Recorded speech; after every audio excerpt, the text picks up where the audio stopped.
What's up, lifers? What's up, lifers? What's up, lifers? It's Dave Life. It's Dave Life. You're watching Dave Life After Dark, episode number 252. Dave Life After Dark, episode 252. 252. Heroes and villains. Heroes and villains. Today's relationships. Heroes and villains. Today's relationships. Look, you could have been anywhere in the world, but you're here with us tonight. So I want to say thank you. Let's start this off like we always do, the right way. Heavenly Father, have your way, Lord. I pray that you would speak to your people, Lord. I pray that you would enlighten, entertain, inform us with a great conversation tonight. Father, I pray less of me and more of you. I pray, Lord, that you would forgive us of our sins that we've committed both by commission and omission, Lord. We give you this conversation. We give you this time. We thank you for a wonderful week. We thank you for all the blessings that you've given us. And we thank you for everything that you will give us in the future and the things that you protect us from. Father, we give you praise, glory, and honor in Jesus' name. Amen, amen, and amen. What's up, lifers? What's up, lifers? What's up, lifers? Look, man, if you want to support Dave Life After Dark and Dave Life TV, you can hit us on Venmo at Dave Life. Hit us on Venmo at Dave Life, or you can hit us on Cash App at $Dave Life TV. Hit us on Cash App at $Dave Life TV. I appreciate y'all. Like I said, man, you could have been anywhere in the world tonight. Send us a little bit of tip money, a little hookah money, a little food money, a little coffee money, whatever it is. We appreciate it, man. We'll distribute it accordingly. Man, I appreciate y'all. You know what? Tonight we're going to talk about. All right, I got the banner right. There we go. Heroes and villains. Heroes and villains. Today's relationships. Now we're still discussing heroes and villains. That has been a theme the last two episodes. It's kind of a theme that we got going here. And I think it's important to discuss today's relationships. Today's relationships are so interesting. That's a broad term. That's a very, very broad term. A lot could go into that. But heroes and villains, today's relationships. Who in today's relationships are the heroes and the villains? Who in today's relationships are the heroes and the villains? Tonight, we have one or two guests that's going to show up. I think a lot of the regular panelists couldn't make it tonight. So we're going to go this. We're going to go this like we always do, man. Get it done like we used to back in the old days. Dolo. All right, if you want to join, I'm going to post the link. Boom. Link is there posted. If you want to join the show, you got to click that link. And you can come up to the stage if you want to discuss today's relationships. You want to discuss today's relationships. Man, my question is, how do y'all feel about today's relationships? I mean, that is a loaded question because the dating pool is jacked right now. A lot of people feel the dating pool is jacked right now. So how do y'all feel about dating in today's world?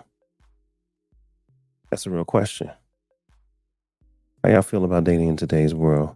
And in the comments, let me see if we got anybody in comments, man. Shout out to YouTube. I see YouTube in here in the building. Shout out to Facebook. Facebook and YouTube is in the building, man. I see y'all. I see everybody. I mean, look, how do y'all feel about dating in today's world? Let's have that conversation. Matter of fact, look, get your drink of choice and pour up. We're going to have a good conversation tonight. How do y'all feel about dating in today's world? Is it something that's easy to do? Is it something that's difficult to do? Hold on. Let me get the I need the IG crew to come on over here. Dating is something else, especially after so many years of being out the game. Hey, if you want to come on up to the stage and share some of that sentiment, if you can see the comments, come on up to the stage. Committed to health. Let me see. I'll also send you the link right quick. Hey, I see somebody in the in the green room. Wave your hand. Let me know if you're ready. You ready? All right, cool. I see someone in the building. I'm gonna go ahead and bring them up. Um, look at it. Is that a Capri Sun? I know. What's up? They are not a sponsor yet. But Not yet. Not yet. Let me give you some background music. There you go. What's up, Sophie? How you been? I am good. You good? Despite what the week's been like, but I'm good. I'm here. I'm here. Yeah. I am here. Oh, what's up, Panama? Hold on. I see Panama Princess. What's up, Panama Princess? Oh, Panama Princess is in the building. She's one of my day ones. One of my day ones, man. She used to be on the show way back in the day. Princess. That's what. Oh, no. Oh no, that's actually her name. That's her screen name on IG. Panama, yeah. If I already won't follow her. Lady Cupid, I see you, Lady Cupid. Hold on, let me send these people the link. I don't think Panama is gonna come up. She said she had a rough day. But Panama, in case you feel like getting camera ready, you see we live in effect out here. Yeah, you can come on up. And Lady Cupid, if you want to come up, I'll send you the link too. So Sophie, I want to have a conversation about heroes and villains. That's been a theme, and I decided not to diverge from the theme tonight. Look, shout out to all of our regulars that couldn't make it. It seemed like everybody and their brother had something going on today. And you know what? I can't be mad at it because it just be like that sometimes. It's tough. You know what I'm saying? But I appreciate you for chiming in for as long as I can have you on the show tonight. So why don't I not waste any time? The floor is open. If anyone wants to come on up and add to this, I appreciate Panama and Lady Cupid. If y'all want to come on up to the stage, hit the button. I do see another one of the lifers in the building. Just wave your hand when you're ready, young lady. I'm gonna tell you, Sophie. People have supporters. Like for instance, a lot of people that hit me up, they be like, who's that girl? I'm like, which one? The one you call that girl. I'm like, oh, Sophie. Yeah, that girl Sophie. All right. Yeah. And they be like, yeah, Sophie, she cool. Sophie be doing this, doing that. And then they say, hey, I like Auntie Dave. I like Auntie. I'm like, damn, why she gotta be Auntie though? I like Auntie. She be coming with the jokes. She got her hair out and all that stuff. I love Auntie. So are you ready, Auntie? You ready to come up? Yes, and that's her you. Skin come is on. Beautiful. Her hair is gorgeous. Glowing. What's up, Yvette? You see? That's you, Yvette. You Auntie. They didn't dub you Auntie. Hi, how you doing? I'm trying to get right here. I'm good. Yeah, I know. When it go to that view, it's like you got to be right dead center. Yeah. What's up, Yvette? Eyes are killing me. Oh, really? Hey, look. While I have y'all up here, the topic is. What are we talking? We're talking about today's relationships. Now, it says heroes and villains. I'll make it a little bigger. It says heroes and villains. Today's relationships. Sophie, I can hear your Capri Suns clicking. Not really cracking. Whatever it is good. I'm jealous. I want some. We're discussing heroes and villains. That's the theme. We've been using that theme for the last 2 weeks. Yvette. Hold on. We can get rid of the music now. We got everybody up. All right, music. Oh no, the music want to be heard. Come on, music. You done came back for the 5th time. All right, we just go. I'll use this time to tell everybody, if you want to support Dave Life After Dark and Dave Life TV, you can all hit us on Cash App at $ Dave Life TV. Cash App is $ Dave Life TV. Venmo is at Dave Life. As I grab my drink of choice tonight, we gonna see what I got going here. Oh yeah. There you go. Coconut water, Yvette. Filtered water, double filtered. Double filtered. Okay. All right. So, Sophie, what type of snacks you got going on, Sophie, over there? You got something going on, Sophie. Oh, you on mute, Sophie. I don't have anything. I was literally like, no cap. You don't have your hat tonight. But like, just wanted to make sure that I was here. I was very interested in the topic. So I don't have any condiments except for this. What is So that? when What you are have your those? voice- Apple? What's that? Apple Oh, stuff? Nature Valley. Okay, come through with the good All right. stuff. I know I'm the healthy, trying out. healthy people. Mm-hmm. What is this? This What is are you a trying out? red blend. I got a red blend. I can't show it on camera, Oh, but that's I what got a red blend. I had one Got the a red other blend. night. Ooh, I it have was this so from good. last.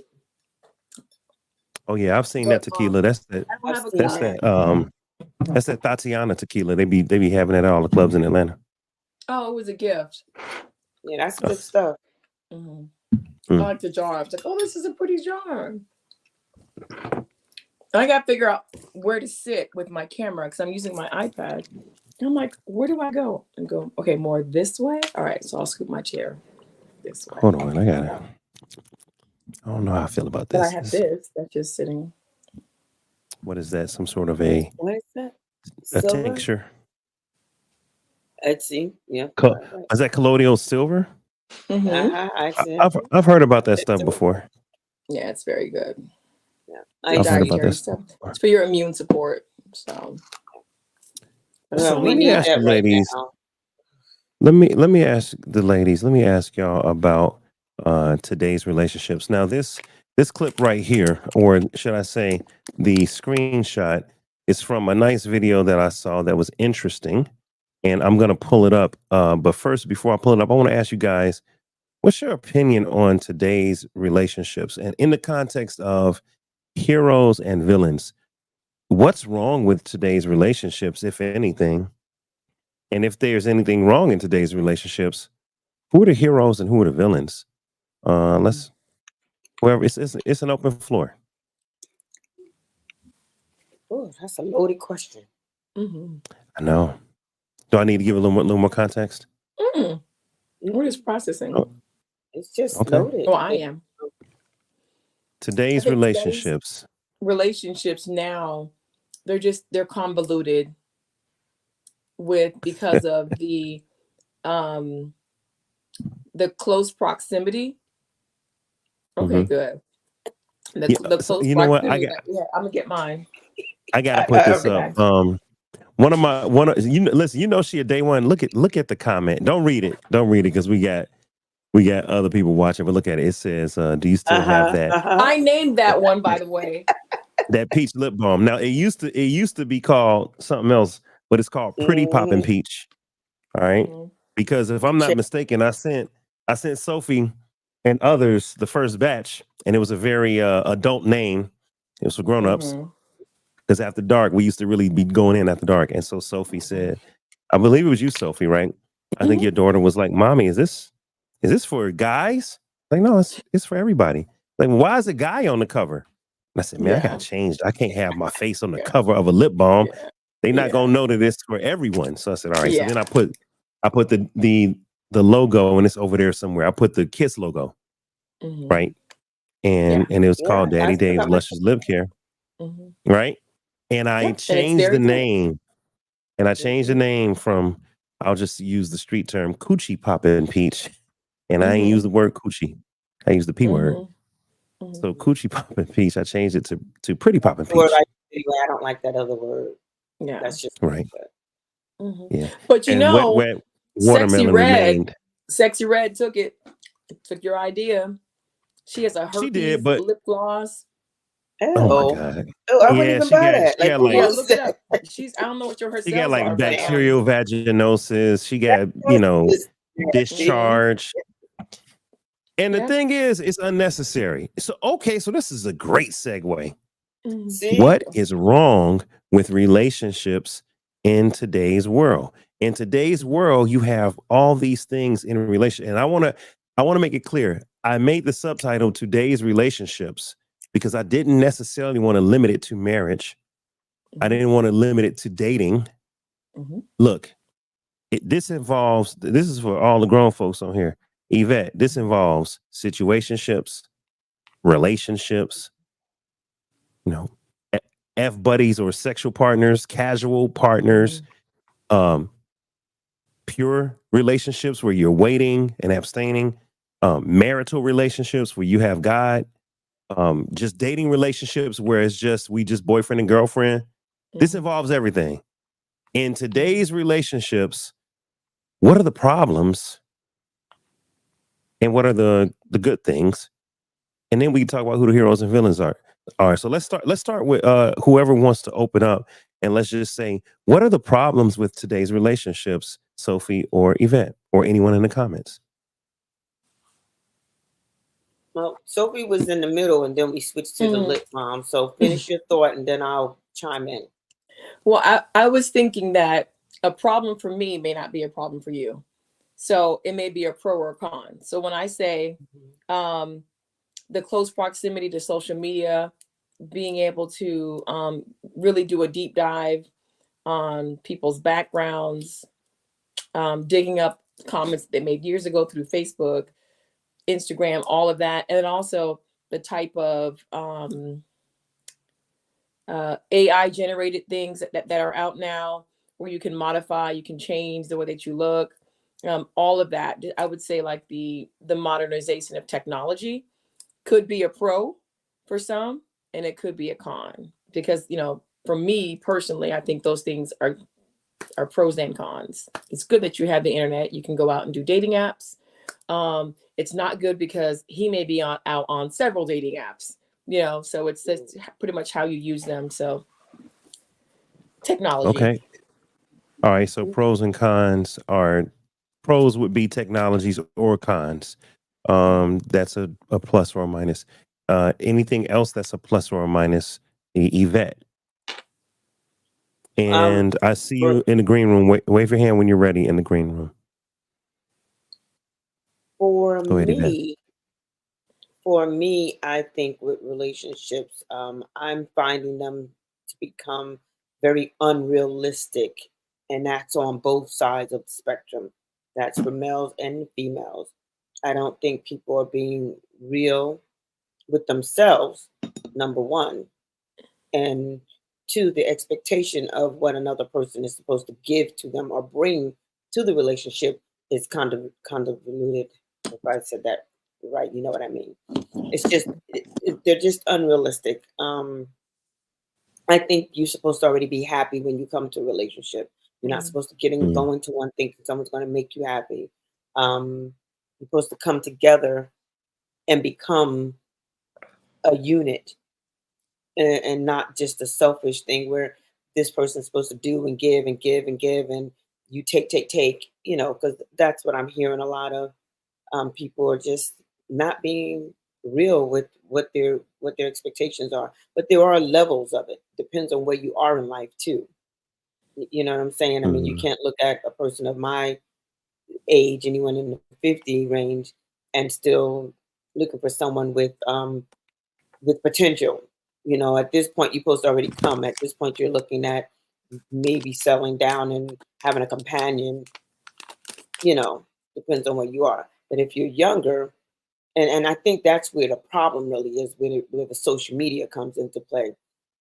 The youth are buying into a lot of the stuff that they see on here. We got these fakers up here pretending that their life is all happy and good, but as soon as the cameras are off, they sleeping on somebody else's couch. It's like the lack of realness is the problem, I think. Lack of realness. Lack of realness is a problem. That's a really good point. Lack of realness. First of all, hey, before I introduce you, you know what I need you to do? I sent you back to the green room. I want you to take your camera and go landscape with it. So just go horizontal with it. It should readjust if you have your things set right. Boom. Boom. Pow. Now you got it. Oh, do you have on Daddy Dave's? What? That's why she wanted to come up. She got a Daddy Dave. Man, come off mute, my friend. What's going on, Lady Cupid? Come on off mute. Unhit your mute button, Lady Cupid. Man, Lady Cupid then came. Hold on, there you Hi. go. What's up, Lady Cupid? What's up, Yes, Lady I actually Cupid? had In my the shirt on and building. you started talking about it. So, hello You everyone. know Nice. why tonight is I guess a night for the day ones because you know, look, God is good. I'll just say that because Sophie know. I was like, man, I don't know what we doing tonight. I said, I think I know where we going. Sophie was like, I got you, Dave. I really got something to do. And I hit her with the guilt trip. I said, but you ain't read my messages. You wasn't on top. And she was like, Dave, I got you. You can do this. And matter of fact, I'm gonna show up. So Sophie showed up. And then I was like, man, I don't know who's gonna make it. And then Yvette was like, I'm coming. Lady Cupid up here. This is a day one episode. Y'all are all from year one. So shout out to y'all. I appreciate y'all. Lady Cupid, have you been on the new format yet? On the YouTube format, maybe once? Maybe? I've been watching, but this is my first time on with you. Yes. Well, welcome to YouTube, Thank Lady you. Cupid. I've been The watching. discussion. Okay, great. The discussion is this right here. What are the problems or the good parts in relationships? Oh, as I solo Yvette. I mean to solo Yvette. There you go. Let me bring me back. There you go. All right. So what are the problems or the good things in today's relationships? And then I'm going to ask a follow-up question, which I won't do it yet because I want y'all to just tell me what's good or what's bad about today's relationships. And if I heard correctly, I heard Yvette say um realness. People aren't real. And I heard Sophie say technology. Technology can be good or bad, right? So Lady Cupid, what is good or bad about today's relationships? Well, given that I'm back in the dating pool, consistency and meeting a person and just it's always their representative for just a few months and then that consistency just flies out the window. You know, Mm, it's not the same. Everyone is so easy to, oh, well, I could just move on to the next person, or no, I want to be with you or hang out with you, but I'm not ready for a relationship. So a lot of what I'm seeing is guys are just, oh, well, they want to play the field. And it's like, if you're dating with a purpose, you're not looking to play the field. So and they have so many options now. Everything is just so available online. They can get it from anywhere basically. So it's the chase isn't there anymore. mm. Wait a minute. I'm trying to get the Instagram people going up. All right, Sophie, you ready? You ready to come back, Sophie? I saw you on. Okay, cool. Come on back. So consistency is the problem, Sandra. Mhm. By the Well, way, her name is Sandra. We call her Lady Cupid, but that's Sandra. it's okay. Consistency is a problem. Yes, Absolutely. absolutely a problem. They just don't stay consistent. It's good for that representative phase of 3 months and then it just falls off. And then when you try to hold that person accountable, it's like they just run off. So they just don't take accountability and they don't stay consistent. It's and when you're in our generation and our age, we look for that, So if you don't get that, it's like, okay, I'm just gonna pull back. This is really different from when I was dating 15 years ago, because I was in a 15-year Amen. relationship. So everything has changed a lot. Okay. Great. Um, First, let me speak to Instagram right quick. A shout out to everybody that's watching on Instagram. What's up, Instagram? What's up, Instagram? What's up, Instagram? Is Dave Life. You're watching Dave Life After Dark, episode number 252. Heroes and villains. Today's relationships. Who are the heroes and villains in today's relationships? I would like for you guys to join us on YouTube. We're live on YouTube right now. You can get the full experience. Go to YouTube and once you go to YouTube, type in the search bar, Dave Life TV, all one word. All right. And then you'll be able to check out the entire show. Instagram. Boom. All right. And Instagram, you missing it, man. If you don't know, hold on, look at it. We got a whole show. Look at all these people. Gee, look at it. Y'all see them? They smiling. Y'all wave to Instagram. See, that's how y'all know it's live, IG. So you need to come on over to YouTube and enjoy the show. Get the full experience. All right, cool. Okay. We're also live simultaneously on Facebook. All right, bet. So I heard Sandra, Lady Cupid, say there's no consistency. I also heard Lady Cupid say there's no accountability. You see, you try to hold them accountable and they run. Yes. Mm-hmm. Okay, so accountability, consistency. Yvette, you said what was your phrase? You gotta unmute. Lack of realness. Lack of realness. So authenticity, realness. Mhm. All right. And then Sophie, you said a positive could be technology, but you also said a negative. So what's another way we could describe that? Or what's another? Because right now they're giving me intangible qualities and you're giving me a tangible medium. Unmute for me, Sophie. You muted. I'm You on got to mute. unmute, Sophie. There Can you you go. repeat the question for 500, please?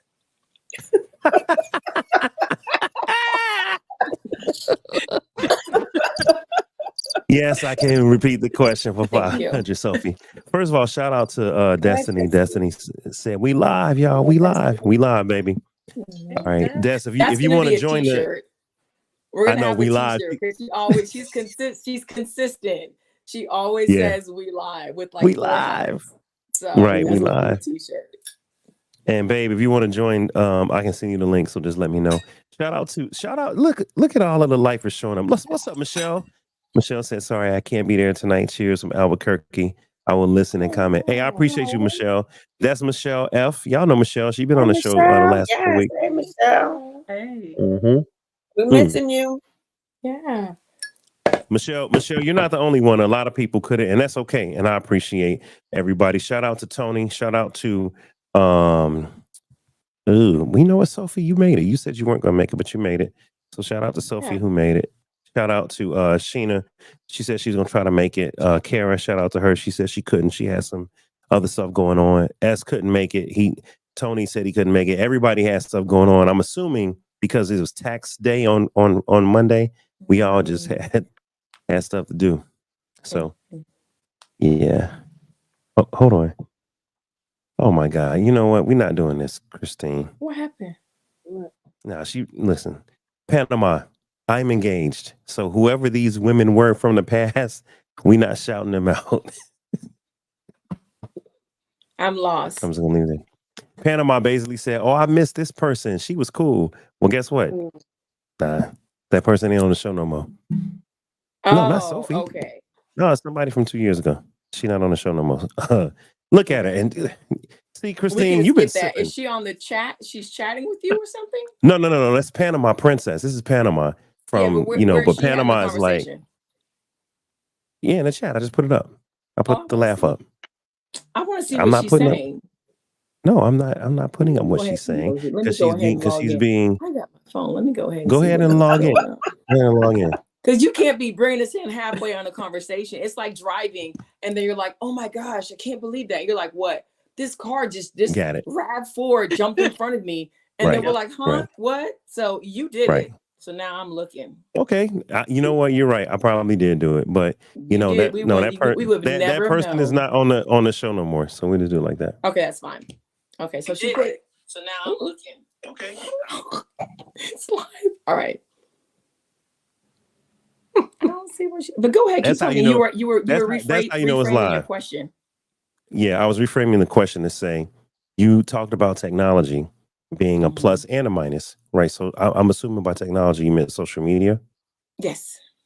No. Like all of it, like I mentioned. The Facebook, they have Facebook dating, they've got Instagram, they've got all the apps, Black People Meet, Christian Mingles Meet, they have all of those, which makes it, I think, it easier for people to have multiple opportunities to date people in multiple countries and states, overseas, different time zones, different area codes.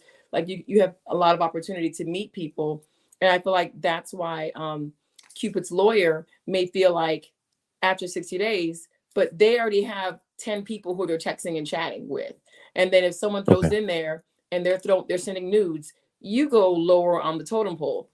You think you're standing on Okay. business. Like, well, I'm gonna wait 3 months. He's okay with it because he's got somebody who he's flying in or he's gonna go see and he's getting it. So you're thinking, oh my gosh, he's waiting, but he really is just waiting for your So time to be up.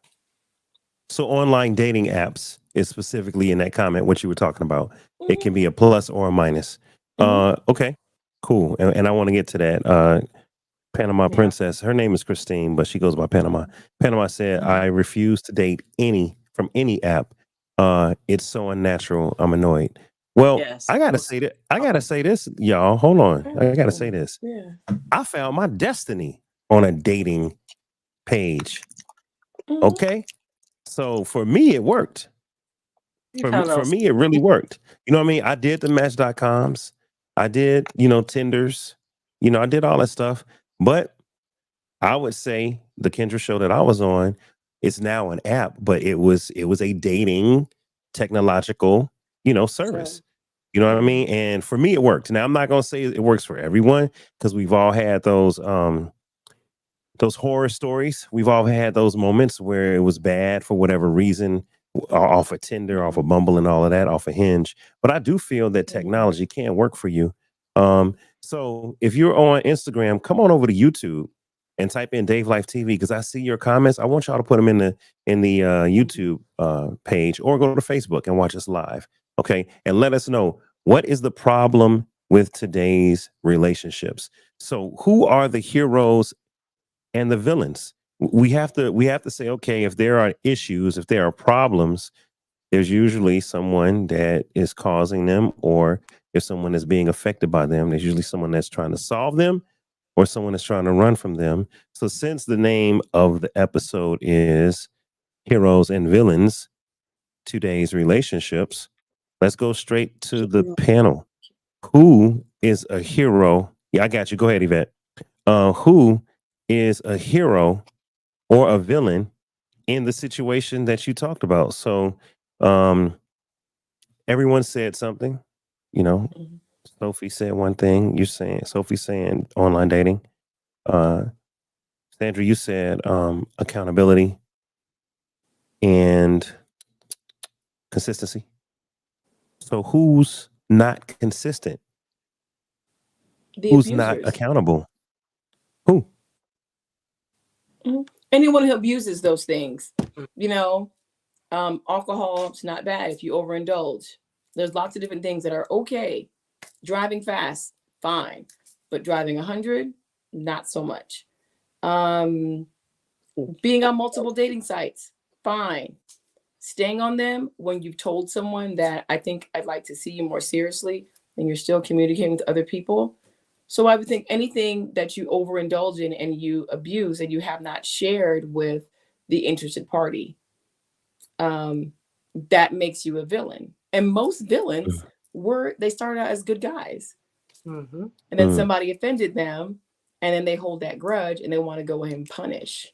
I saw a girl on Instagram said that she has herpes and it doesn't stop her from getting pleasured. You've heard the mm, stories of people who have AIDS. Someone gave them AIDS, and it mm, doesn't stop them from having unprotected sex. So abusers, anyone who just takes something that is meant for good, because those apps are good. You can find if you're into mhm, poly, if you want a black man, if you want a white girl, whatever it is, wealthy man, that they have everything. It's like a black college. You can find what you want. You can get out of it mm, what you're looking for. It's even like church. You get out of it what you're looking for. mm. So when you Okay. abuse So, it, you become a villain. Yes. okay. Go ahead. Comments. I was reading a comment. I said it goes on both sides because, again, you know, some females are going in wanting to be just provided for, just everything given, given, given, and all they got to offer is just a nana. And I'm like, what else do you have? Like, if you're trying to really be in a relationship, you have to come wanting to build something, not just lay on your back and think that you're supposed to just be given the world and that's all Mhm. you're giving. Because at the end of the day, beauty fades and that gets old. Now, what do you have? So you Mhm. have to find common grounds to bring you together to want to be with someone to grow, And then for men, the problem with the men is, like we've all have said, they have just too many options. If you are a good girl who's not putting Mm, out, who is really looking for something real, like Mhm. myself, um, you tend to find those that really just want to go straight to bed with you. And I'm not that person. I'm not going to give you me just because that's what all you want, just because you want to try it out. No, you don't try me out.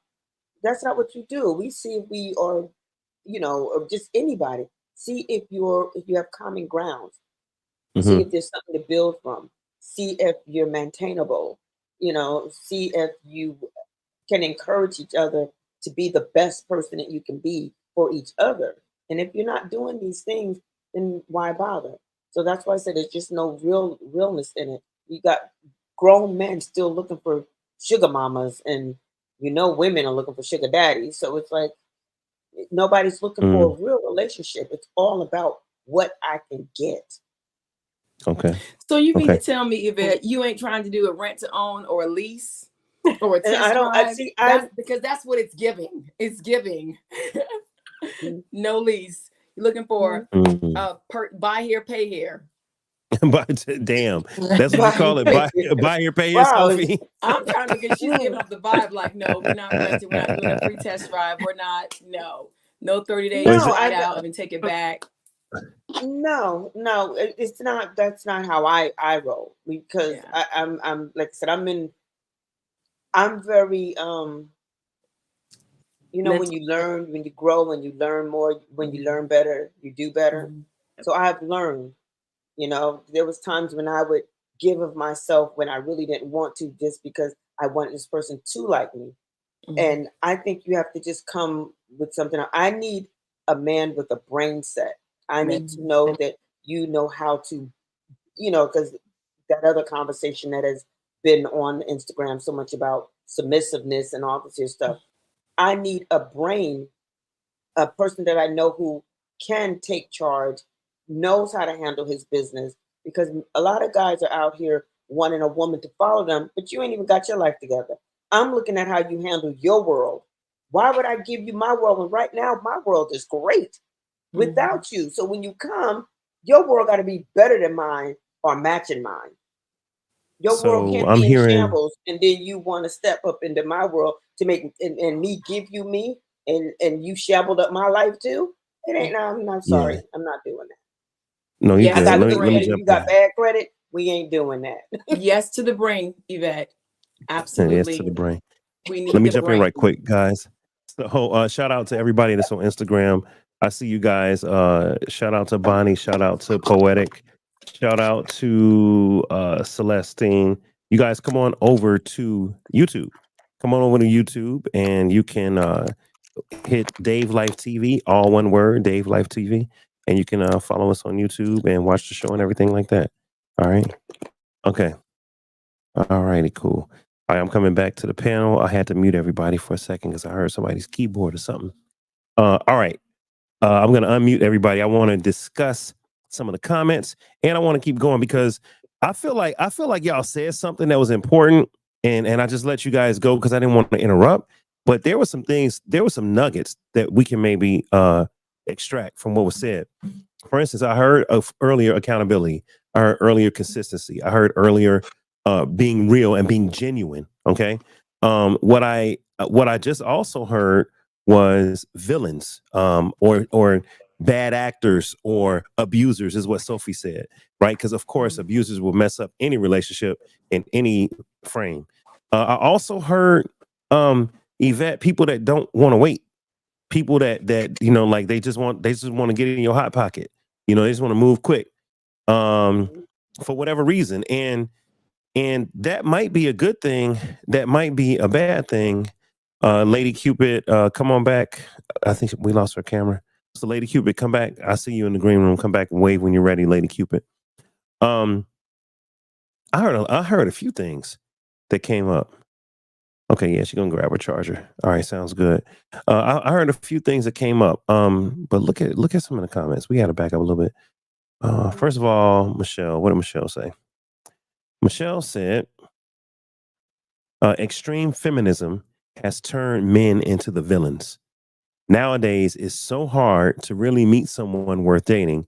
Men are not innocent, but the level they have been lowered to is unfair. Same with women. Let's discuss that. I agree. Has extreme ideologies, I'll call it. We could stick with feminism, but there's also extreme misogyny, which is the other at going the opposite direction. Um, has extreme ideologies really messed up relationships in today's world? Like, and I'll put Michelle's comment up so we can refer to it. Thanks, Michelle. I actually had a conversation with a gentleman yesterday about pretty much that. He said the feminist movement has ruined a lot of the relationships. And then I kind of took him back. Me, I'm always with the history. I said, well, you got to really look at where that came from. I mean, it came somewhat out of a necessity. If you think about it, women were not able to even own their own bank accounts or even own their own money. At one point in Mhm. life, we had to have the man to have our bank accounts and do everything for us. We were not even allowed to own our own money. But the feminist movement really came in once during World War II. I'm going to say people don't realize when the men went to war, they were the one being killed. But remember, they left these women here to fend for trying to raise the family, but they don't have the money or the income because the men are out to war. So women end up working the factories, and now they're starting to make their money, and that's kind of what started that for, I'm going to say, the country. But then for the black people, it was even more than that because we've always had to kind of fend and do a little bit more for ourselves. And then when it's just, so that's why we had to do it. Like women started now being able to take care of themselves because we were able to start going into the job market.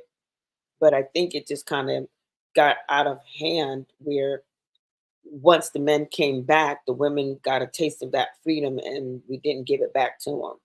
I'm going to sum it up that way, Okay. if that makes sense. Um, okay. So I'm Yeah. going to sum it So up that way. It's more to it, so but once women got the freedom, we didn't. Once that genie was out of the bottle, you can't put the genie back in. And women got into the workplace. If I was grabbing one of the videos I want to play, but if I heard correctly, you said women got into the workplace in World War II, right? Because in the 50s, because of World War II, well, was it World was War II was before the 50s. World War II was when the women, like when the men went to war and the factories that were being whatever, they were not being ran because the man ran them.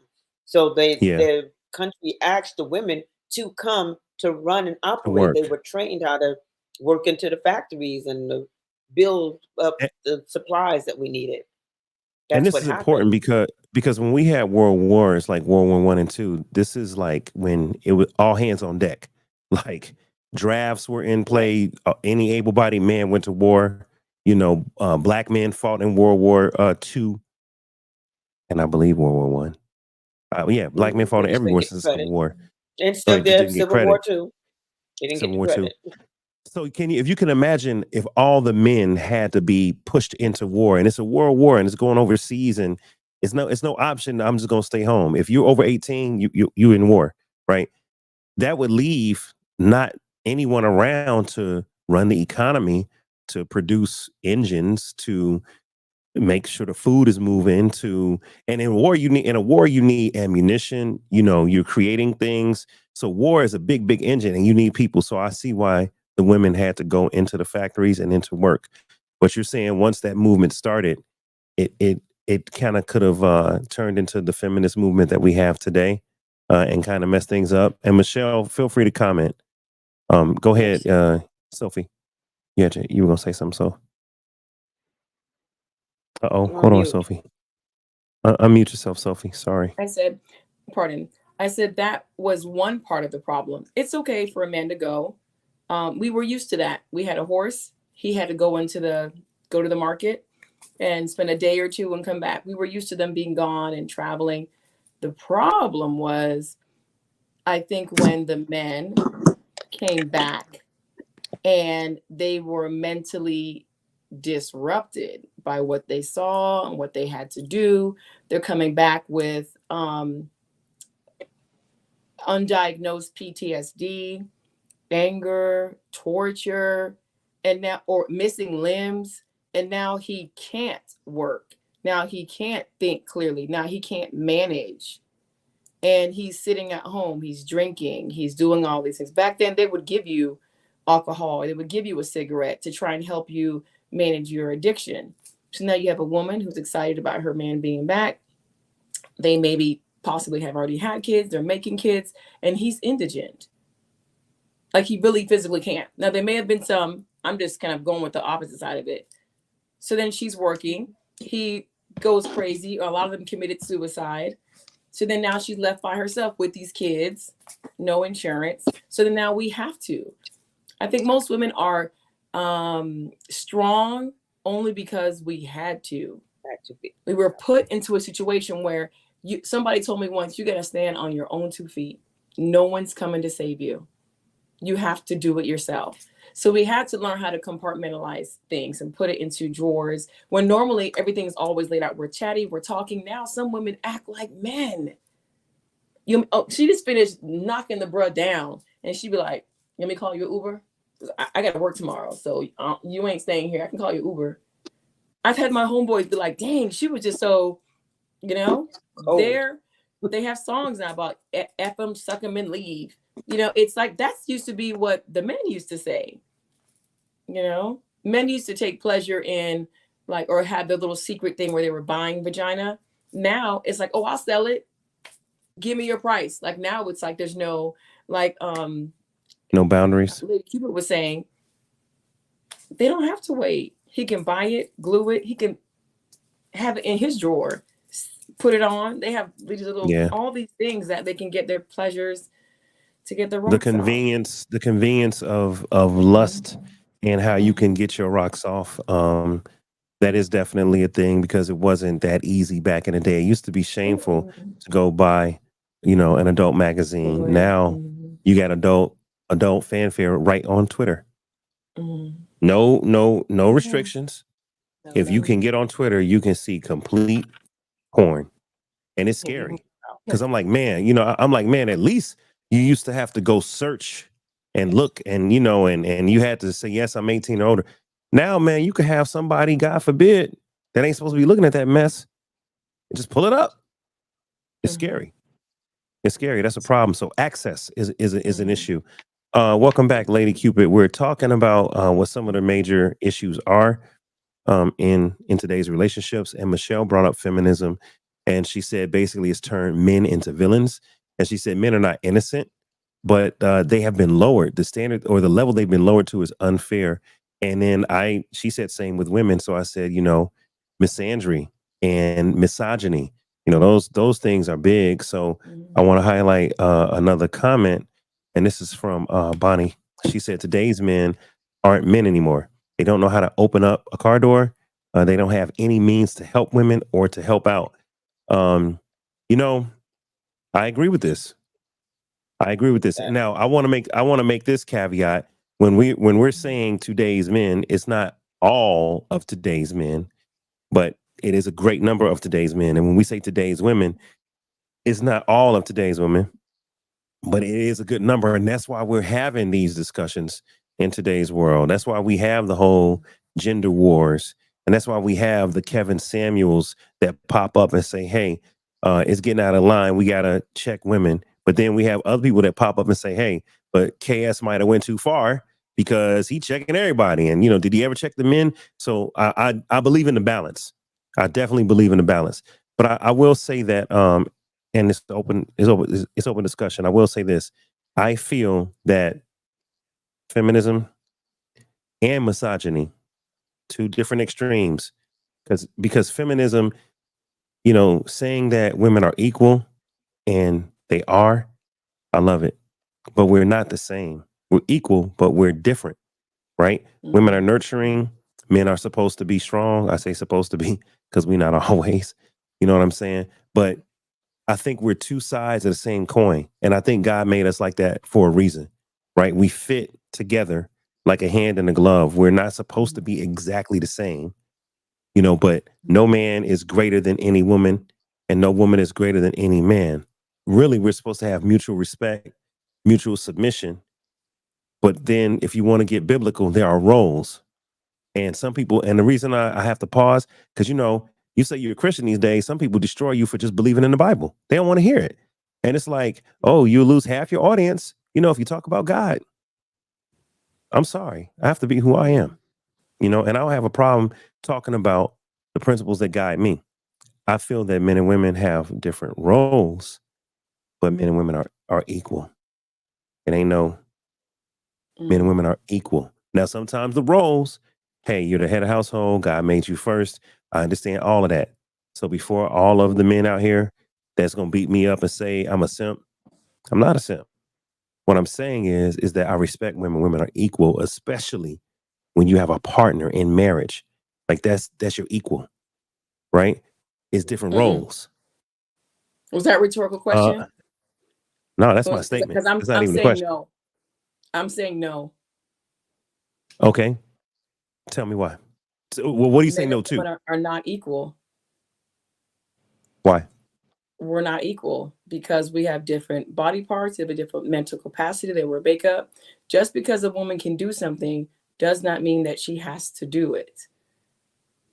So I said we're equal, but we're not the same. Hmm. But you're still saying equal. Right. And this Hmm. is a great conversation. I want to Yeah. I want to clarify. Equal in terms of both are valuable and Hmm. both are equal in God's eyesight. Like men are not more important than women and women are not more important than men as a base value. Okay. Now, what I'm saying is we're different though because we all have different functions and different roles. If I had to have 10 men lift up a car to save somebody's life or 10 women lift up a car to save somebody's life and you ain't got time to think about it, I'm going for the 10 men because I already know men are built different. And usually, if they're healthy, 10 men should be able to lift more than 10 women, right? Hmm. We're not the same. But when it Hmm. comes to is one over the other, or do you diminish someone, or do you look down upon, or do you sit from the seat of judgment, or you high and mighty? We shouldn't get into the gender wars, in my personal opinion. We're different, but I think we're equal in value. Because look, when it comes time for things that women are built for, and a lot of it has to do with raising and nurturing and developing children, because men can't have children, right? Men aren't naturally nurturing the way that a mom is. Like I could never be a mom. I could love my child. I could, coddle and cuddle and comfort, Hmm. but it ain't gonna be like they mama. Hmm. And I dang sure can't carry no child. So and I know it's way more than that in terms of the values and the qualities that men and women have, but that's just two extreme cases where I'm saying we're equal but we're different. Hmm. You know what I'm saying? I hope that clarifies at least my It does. stance. So It does. okay. Hmm. Mhm. Lady No, I was Cupid, you going to about to bring say up the something? Corinthians. In Go ahead. Corinthians, it stipulates the roles of the woman. Hello, Michelle, you made What's it. up, Michelle? I'm What's up, I'm Shell? so sorry if you cannot hear me. I am in my car in Oh, we Albuquerque, can hear about to you. go to a bar. We We can can hear hear you. We you. can hear you. And we Hear see you. we Yeah, see we see your husband back there. What's up, big dog? yeah. I had to get my What's two going on? cents. I'm typing way too much. All right, and I couldn't get to your comments. So since you're driving, go ahead and give us your 2 cents on. I know you made the comment on feminism, and you made a few others. So give us your two Yeah, cents, and then we'll let you roll out. yeah. Um, so basically, I put another comment that I wanted to mention, that I got in trouble with somebody that is not my friend anymore, and I said that feminism, in another word, extreme feminism, killed chivalry. Now that we're talking about men don't open the doors, men are not a gentleman anymore. And I got yelled at by that person, and she's like, don't ever mention that word again, the word that I use. And I find it kind of weird that women always, in my opinion, they complain about that. They say there's no more gentlemen. And I think that it's not necessarily putting it on the extreme feminists, but I think that it's also our responsibility as women because we are the ones birthing men. And it's our job to teach them to be gentlemen. It's our job to show them, you have to be nice to not just other women, your mother, your grandma, to men as well, to other human beings. And yeah, there's a lot of bad men out there. And I'm not gonna throw any dirt at them because I'm lucky to have found a really good man in my life, and they're out there. And I think that I'm not trying to villainize women, but I this is what I see on my daily life. Um, and yeah, that's what I really wanted to confirm before So I get any I want crap. I want to make sure I'm following. You're Yes. because I'm also sipping it. It seemed like y'all already sipping. Y'all already started. Y'all Oh, been we pre-gaming. started. We're in the parking lot of a bar waiting to go in. Yeah, we have reservation. We have. Yeah. I got it. So I want to make sure I understand. You're saying that there are good men out there. You found a Of good one, course. your husband. Your husband. Yes. Um, Yeah. but you're saying that women have a responsibility because they nurture and create these men. Did I miss something? Can you clarify one more Well, time? yeah. I mean, in the end, we're the ones birthing men. I know, and I Okay. understand that there's a lot of machismo out there, especially in my culture, Mexican culture, where women are not allowed to raise their sons because the man wants to take Hmm. over. They want to make them little mini me's like them. And I know that's a really tough thing to deal with, but I think that it does fall on a lot of women if you have a son to, raise them Okay. well. Yeah. Okay. So in that case, would the women be responsible for creating some of the men the way they are today? Some of these men that are not manly. Yes, I do All right. agree with that. Yeah. I mean, not Reactions. 100%, but yeah, I think we have a lot of weight on that as women as well. Anybody want to Part of, respond to that before? I mean, part of it, but it also goes to where, they say, daddies date their daughters to show them how a man is to Hmm. treat them. So I think that's Yeah. where more so where she's coming from, where a mom should go on a date with her son, show him how to treat a woman, how to open a Yeah. door, how to pull out her chair, things like that. So I Yes. get where she's coming from with that. So, Yeah. chivalry is not dead. But that's also Yeah. what I meant by being consistent. If you start that way, you need to continue to be that way. And for Hmm. the men nowadays, they'll start it because they think, oh, well, this is what I'm supposed to do. But then it stops because they don't know that you have to stay consistent with that. If you start that, you keep doing that. And that is more than likely what got her. So if you stop that, there's a possibility she'll pull back. But I Hmm. understand where you're coming from with that. Yeah, Part of and it does. I do. It's sad that I know a lot of women that meet really good guys, and they're like, "Oh no, he's treating me way too well. I want somebody to treat me bad." Like, what? Like, oh, okay, yeah. Okay. Very. All I right. also think it Uh. comes from it depends on, again, I always put a level on age, because I Hmm. also think when a man meets a woman who been out here on her own for a long time, she may have been used to that, but Yeah. she's also at a point where she's used to doing for herself. So every now and then he may still try to be the guy to open the door, or for you, since you're so used to being by yourself for so long, you're so used to just always opening the door yourself for yourself. Hmm. So it flips, so it's almost like a retraining for people who've been out of the dating pool for a minute too. So, Yeah. so that's why I said the villainous falls on both the male and the female at times. And Yeah. sometimes you don't even know you're being the villain because you're just so used to dealing with yourself. Once you get amongst other people, you don't know how to include them into the world again. Yeah. Yeah. Mm, mm. I saw some comments. I saw that Al Tariq said, "We are not equal, but we are equally important." Okay. All Okay. right. I think we're parsing the way equal and same was being used in my analogy, but I hear what people are saying. We are equally important, and that's what I meant. We have the same amount of value. Uh, let's see what else we got. And Bonnie said, why do men Christine, ask women? I'm sorry, Bonnie.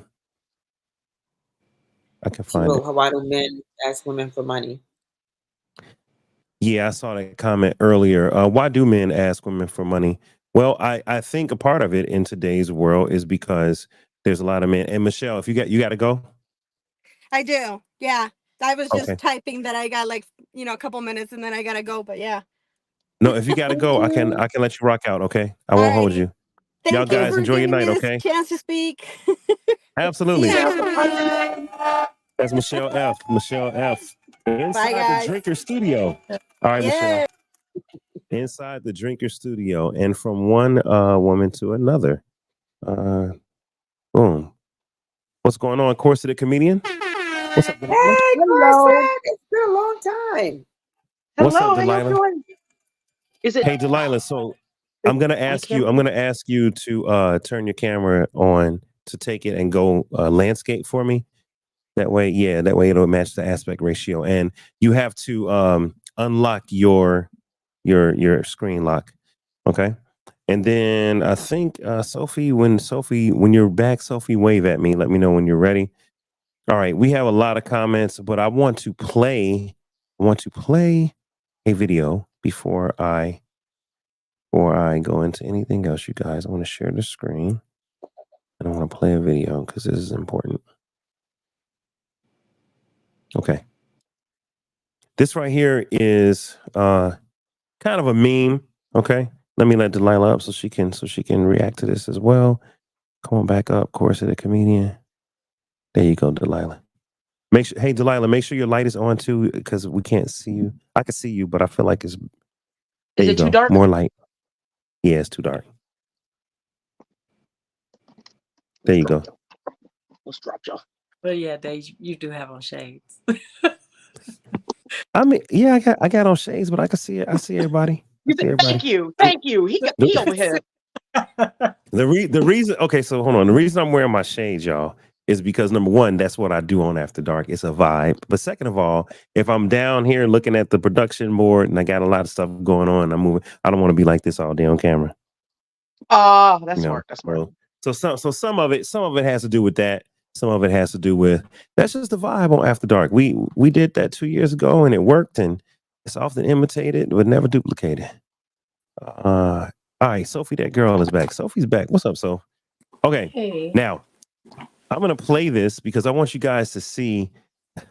This is why I came up with this episode, you guys. This is why I said we need to talk about relationships. Heroes and villains is the theme. So, Delilah, we've been having a theme over the last few weeks: heroes and villains. In one week, we discussed O.J. Simpson as heroes and villains. In another week, we discussed Angel Reese, and we said, hey, is Angel Reese a hero or a villain? And tonight, the discussion is actually not a person, but a thing. Today's relationships. In today's relationships, who are the heroes and villains? Don't answer. Don't answer. Just Wow. I know you ready. So Gummy bears. Gummy bears are the heroes. Always. Gummy bears are the heroes.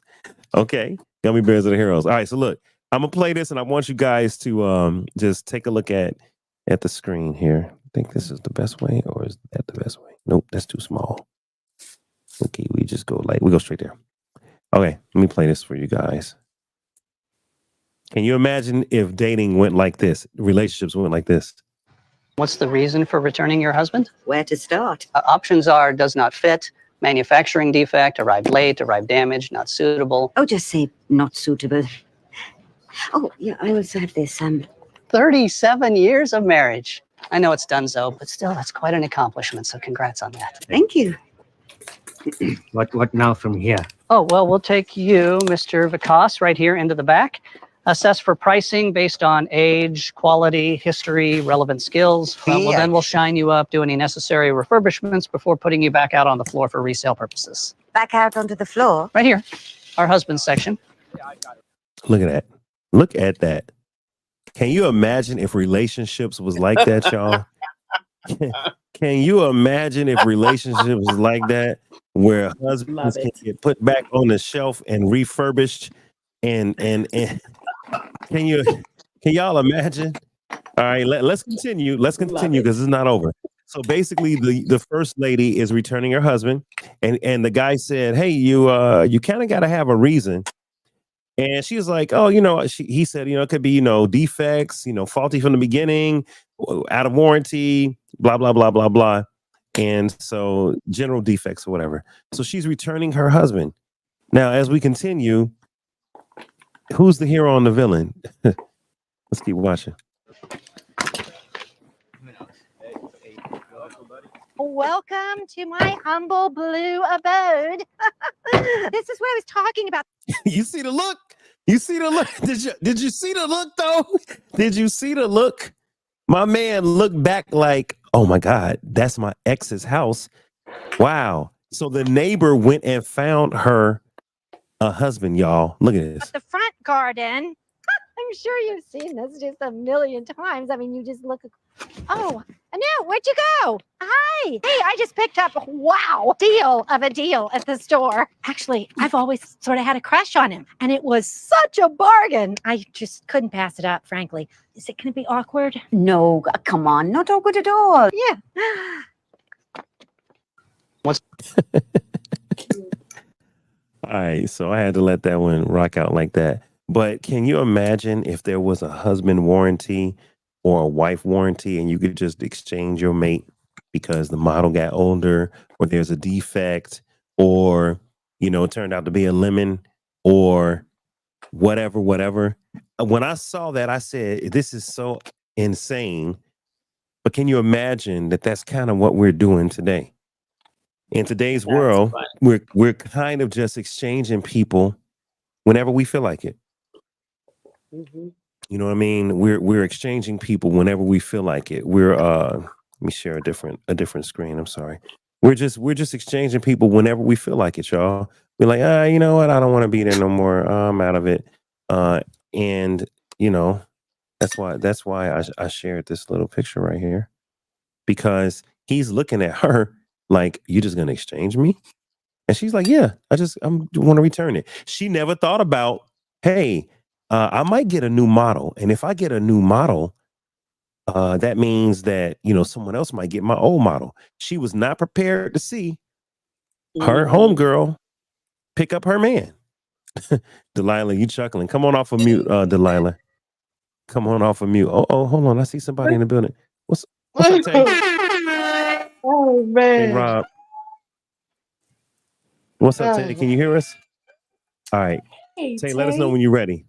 Delilah, why are you laughing? Why are you laughing so hard?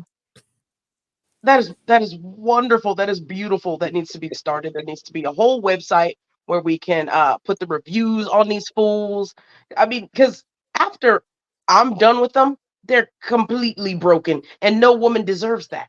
So there needs to be a place to put them so I can put the references and let them know it's never going to get up again the right way. I destroy them when I go. I learned it from literature. There was this book I read. Shel Silverstein. Shel Silverstein did this poem, and it was, "As I lay me down to sleep, I pray the Lord my soul to keep. But if I die before I wake, I pray the Lord my toys to break, so no other children can play with them." And that's how I live my life. God. Oh my so God. If you see me with a man and you covet that man and I throw him away, don't do it, ladies. Don't do it. It's useless. Mm. That exchange should be a thing. Mm. I can give you references. You can call them, Dave. There's one downstairs. There's one right downstairs. Wow. He pays all the bills. I don't have to do anything for it anymore. I don't have to do all the wifey duties. I mean, why are we so quick though? Dinner. Why are we so quick though, y'all, to exchange relationships or exchange husbands, wives? And I didn't limit it to husbands and wives, but why are we so quick to just exchange things like, like a pair of shoes? We just get rid of it and say, I'll start over again. It's no big deal. Why do we do that? Maybe you Because tried numerous times.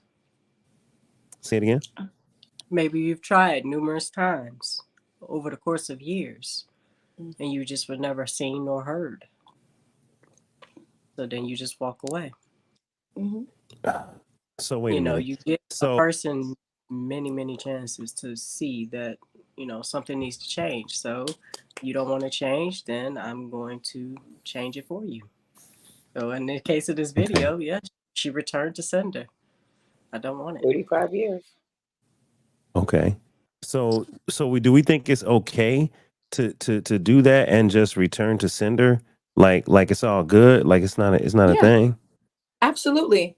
Because everybody has to be a villain in someone's story.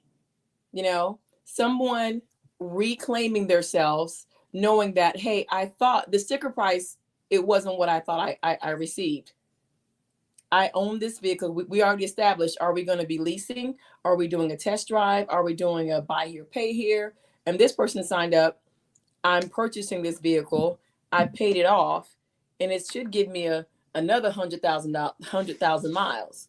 And you sitting here, not going to the gym, not eating right, not going to doctor's appointments that I set for you. I don't know, putting your hands on me, not wanting to work. You haven't established any gender role. So of course, absolutely return to sender, because the Bible says a man that doesn't take care of his family is an infidel. So you are not the villain. You are not the husband. Go ahead, stand in line and look like boo-boo the fool. And yes, somebody else will snatch you up. I don't care if it's my neighbor. I don't care. She can take him, and in 30 days, she'll be returning to sender just like I did. So you're cool. You're cool. With comedian, so you're she said she you're got cool. them broken damage, so they going back anyway. Refurbished. So I don't want no refurbished man unless he was covered in the blood of Jesus. That's the only type of refurbishment that I need. I see no fault. Hold on. Let me say welcome to the stage to my man, Mr. Altariq. Hey, welcome to the stage. Hello. What's up, man? Not much, man. Daddy duty is always going. Me too. I'm already knowing. So the topic tonight, and this is an open discussion at this point, but the topic tonight is heroes and villains in today's relationships. Who are the heroes and the villains in today's relationships? And we played the meme. The meme was here just for us as a reference. But did you see it, Al, where she's returning her husband and they got to put him back on the shelf, and then the neighbor picks him up? You know what I'm saying? Did you see that? Yeah, I caught a little of it. Yeah. Essentially, it's like taking a husband back to Best Buy. Right. Essentially, taking him back to Best Buy. Now look at him. They take him to Best Buy. They have a husband section right there. They slap a refurbished sticker on him, and he's in there with a bunch of husbands. And it looked like same day. Here come the neighbor. Hey, I got a great deal. And the woman is like, what? I mean, literally their neighbor across the street. And she basically said, I've always liked him. I always thought he was a good model. And that's it's a joke. It's a joke, but it's not a joke, because it's like, let's talk about it, man. How many relationships? Tay Rob, you ready, Tay? Wave if you're ready. Let me see. Okay, she's ready. Not ready? Okay. Come on back. And turn go horizontal for me, Tay. Make sure you go landscape. No Diddy. No doubt. Right, there you go. All right, Al. Look, man. You already know my answer to this. But Al, is it okay to treat a relationship like a Best Buy? You take your girl, you break up with her, you put her back on the shelf, they refurbish her. Is it okay for one of your homies from across the street to go pick her up and say, look, that's my lady now?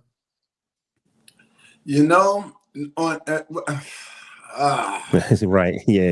Nigga. Yeah. See, I'm not gonna let you come here. You was about to start the BS. You was gonna start some bullshit and be political. But now that I put it in that, you know that's not cool. You know that ain't cool, Al. Here's you already the deal. know. Here's the deal. When you say you already know. a homie like me and you, of course not. Hell no. Okay. But if to me. But if it's a friend through a friend, Uh-oh, we lost No, the my Wi-Fi. bad. Like, No, you straight. You straight. I break up with my girl. Uh-huh. One of your homeboys, he might have seen me with her in the past, but then he runs into her and they get together and he picks her up.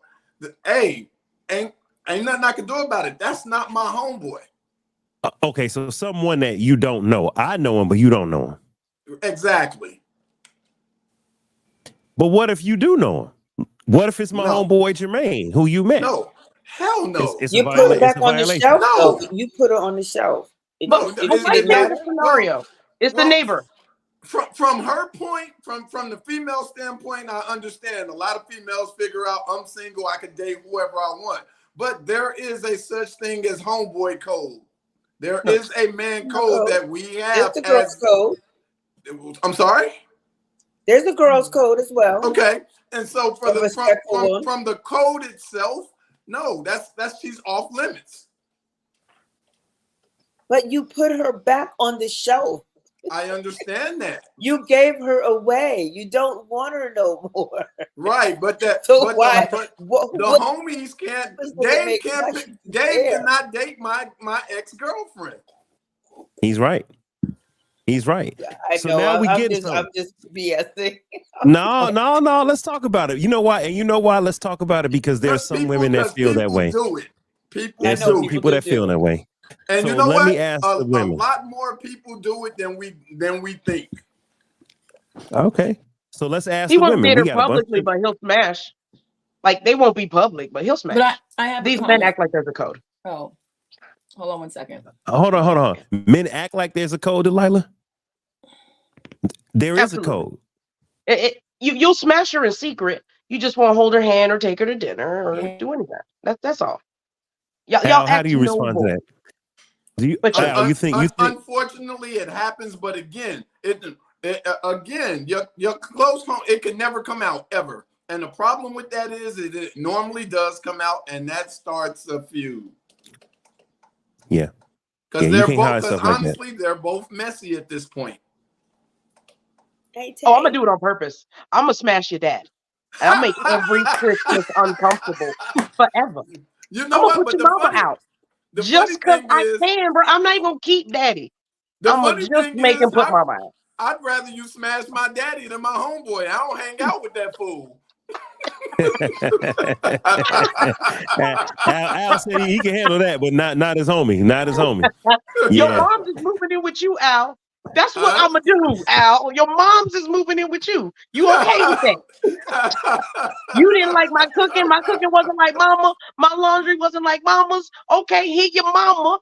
I'm with your daddy. Dang. Wow. All right now. Wow. Hey, welcome to the stage, Tay Rob. Tay, thanks for joining. I appreciate you, Tay. Hey. Welcome to the stage, Tay. Hey, good to see you all. Hey. Hey, where's Sophie go? Hi, Yvette. Delilah, hi. Why you say it like that, Delilah? Hi. Right. Because Delilah's here causing Delilah. trouble. I've seen Delilah in action in other. I know Delilah's funny. So let's flip the script for a minute. So you guys are love telling me that if y'all break up with Dave, then it's open season for me to date y'all. I'm sorry, I was paying attention to something else. Say it again. So it really depends on the nature of the it depends on the nature, the depth, the investment of the relationship. There's a lot of factors. It's not like we break. Okay, Dave, we're done. I'm going to date your other friend. No. Can we not use me? There are levels. I'm an engaged man. To this I'm an engaged man. Can we not use me in this scenario? Wait. I'm uncomfortable. I'm uncomfortable. Can we not do this? Okay, all right. We'll take Dave out of it, but let me ask this question though. At this stage in life and at this stage of the game, why are you dating without a purpose? It's a good question. Okay, wait. Why do you assume it's dating without a purpose? I'm sorry? Why is there an assumption that it's dating without a purpose? Because like she just said, there's a lot of factors involved in whether it's okay to date me after dating one of my homeboys. So women aren't throwing away good men. There's not an epidemic where women are getting with wonderful men and deciding, you know what, I don't like the way he parts his hair, I'm gonna let him go. It's a process. I If beg you to don't tick differ. certain boxes and your FICO score ain't nothing, you gotta go. Wait. But just because I'm not a good man for you doesn't mean I'm not a good man for that next woman. Absolutely. So she should try. Just like I should try your homie or your daddy or your uncle. No, she ain't letting it go. Delilah not letting it go. Delilah is savage. She don't care. I sometimes, I mean, it is a slippery slope. I don't want to be with someone that my girlfriend been with. I just don't, because that's just me. But if somebody wanted somebody that I had, okay, and for whatever reason I gave up, maybe we weren't the two. You're not the one. We're not the two. Fine. Maybe you will make it work with the next person. So sometimes, in that retrospect, and it's also how it's done. If it was all like in the face, mutual, whatever, fine. But if you was trying to do it sneakily and you all behind the back and all, then there's a problem. Like I said, there's a problem when you do it that way. Okay, so wait a minute. So you're telling me a good friend of yours that you have, I'm dating you, we've dated for over a year or two, we didn't work out, and now I could date a good friend of yours, which means you're going to see me with her a lot, and that's okay? There's a reason I'm not with you. Yeah, because exactly. Thank you. Because what you say, if you're not with me, we're not the one or the two. There was a problem. So it may not work. Me and you probably didn't work out, but maybe y'all could, because y'all jive better than we did. Y'all match energies. Our energy didn't match. We weren't going the same direction. Hey, I like to get on a plane every weekend. You like to be a landlubber. That ain't gonna work in my world. I'm not a landlubber. I like to take flight. So we're arguing all the time. Baby, I want you to be with me. Why are you going with me? I don't want to go on these trips. That's why I got a man. But you're like, I don't want to get on the plane. I don't like planes. So what's the point? But now my friend's like, man, I like sitting at home with Netflix and chill. And you like, bet that's what I like to do. Y'all are the two. Well, I'm cool with that. Hold up. We can still have So barbecues. we're gonna address this. At the barbecue. We're gonna address this. Panama Princess says, so Dave, and see, Panama, you're not following rules. I said keep me out of this, but she didn't throw me back into it. Panama said, so Dave, if I dated you and we broke up, then 3 years later, I admitted to Al that I always had eyes for him and really want to date him, then that's not okay. Now let me explain something here. And Al, please jump in. Christine, Panama Princess, you can do what you want. But I'm gonna look at Al sideways.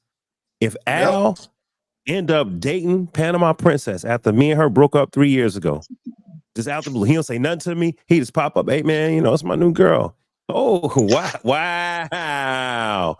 I'm gonna be like, wow, because I would at least expect a conversation with your homie. Hey, Dave, let me talk to you. You know what I mean? Because that's the ultimate level of disrespect. Now, look, the woman herself might have had eyes for my homie. And if she did, and she is going to admit that, then she just a scheming, dirty. Boom. Oh, come on. No. Because the no. Let's read it. It says I always want eyes. And I later, 3 years later, I admitted that I always had eyes. That I had eyes. Different. That means you with me, but you simply look at my homeboy like, oh, look at Al. Oh my God. You know what I'm saying? That's not cool. That's true. That's a secret lust. That's a secret lust. That's what I'm saying. Come on, y'all. I mean, I'm gonna keep it the realest that I know. Relationships, people, places, and things have an expiration. You do not own anybody. You don't even own your car.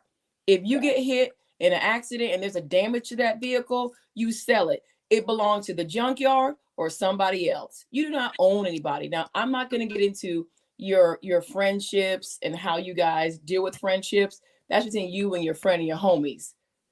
You don't own anybody. Even when you're married, you do not own that woman. She can divorce you. She can trade your behind in.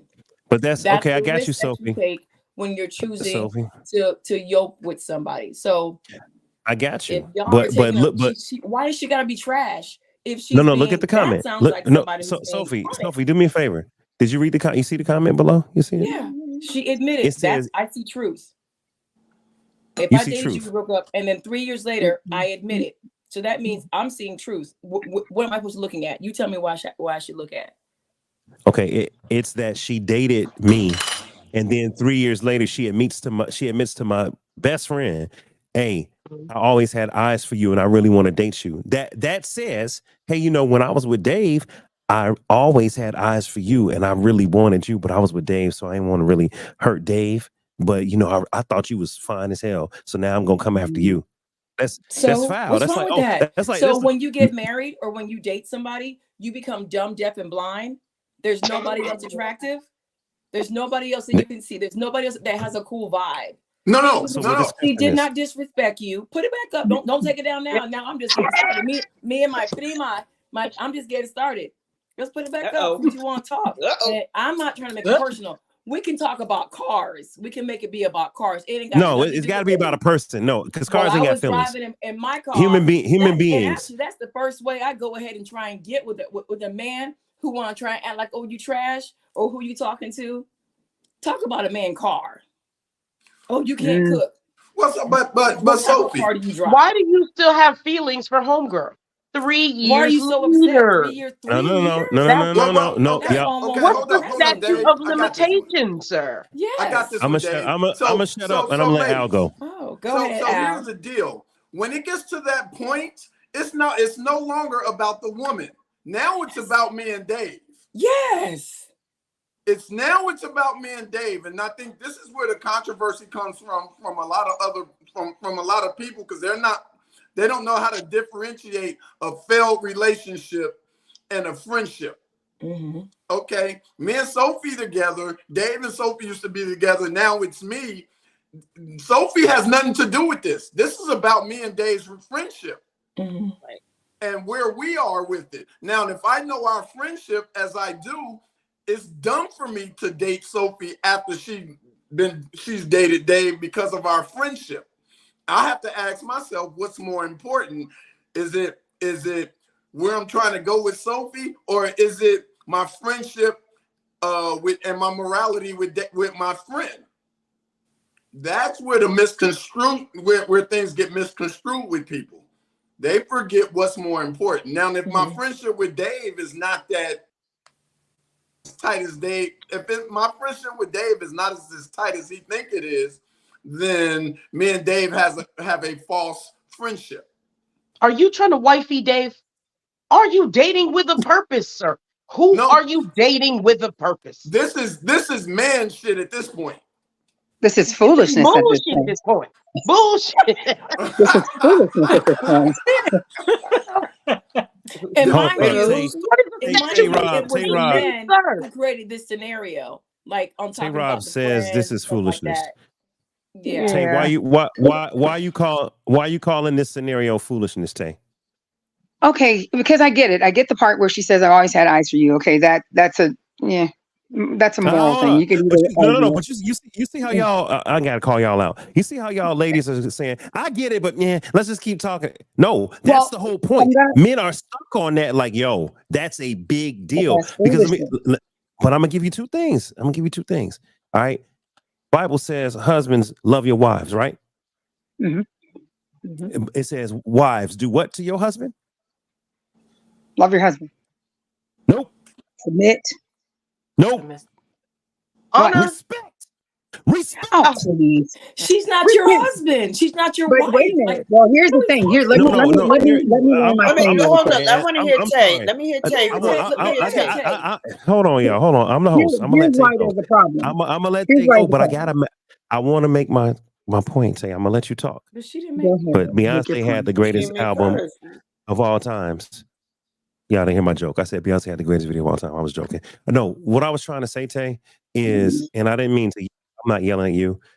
I don't think that women in general understand how huge respect is to men. Like respect, men have died over being disrespected. And there's nothing worse than the woman that you love secretly having it for your man's. It's nothing worse than that. We're not even gonna talk about how he may entertain that BS, and now he's just as sneaky and snaky as she is. A man looks at respect as the ultimate thing. He wants his woman to respect him more than he wants her to even love him.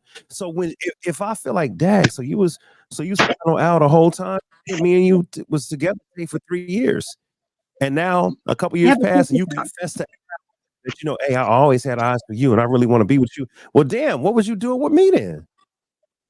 but okay, here's the thing. If you say, Al, okay, 3 years later, hey dude, I'm interested, whatever. By 3 years from that point, Dave is engaged. Dave is about to walk down an aisle. Therefore, you sacrifice your eternal happiness because you're more concerned with Dave, who is getting married and not going to think about you at all. He's not going to think about her. He doesn't corner the market on her options nor her choices. And if you're foolish enough to say that what you perceive about yours and Dave's relationship to be more important than your eternal happiness, possibly with this human being, that you are foolish. Why? Because Dave is going to go get married. In a minute, Dave ain't going to look back at her at no point. So then you not dealing with her and her not dealing with you when you could be perfect does what exactly for who? It's your morality as your friend with your friend from a man's Your point of friend is view. not going to bear your children. Your friend is not going to be your helpmate. You know what? But my friend, if he's really my friend, is going to always be there, even after now me and you break up. But if I date you after him and then me and you break up, guess what? I lost you and my friend. You know what? The sad fact of the matter is that you're going into a situation already anticipating it breaking up. No. All I'm saying is, fast forward. If he's my friend, he's gonna always be my friend.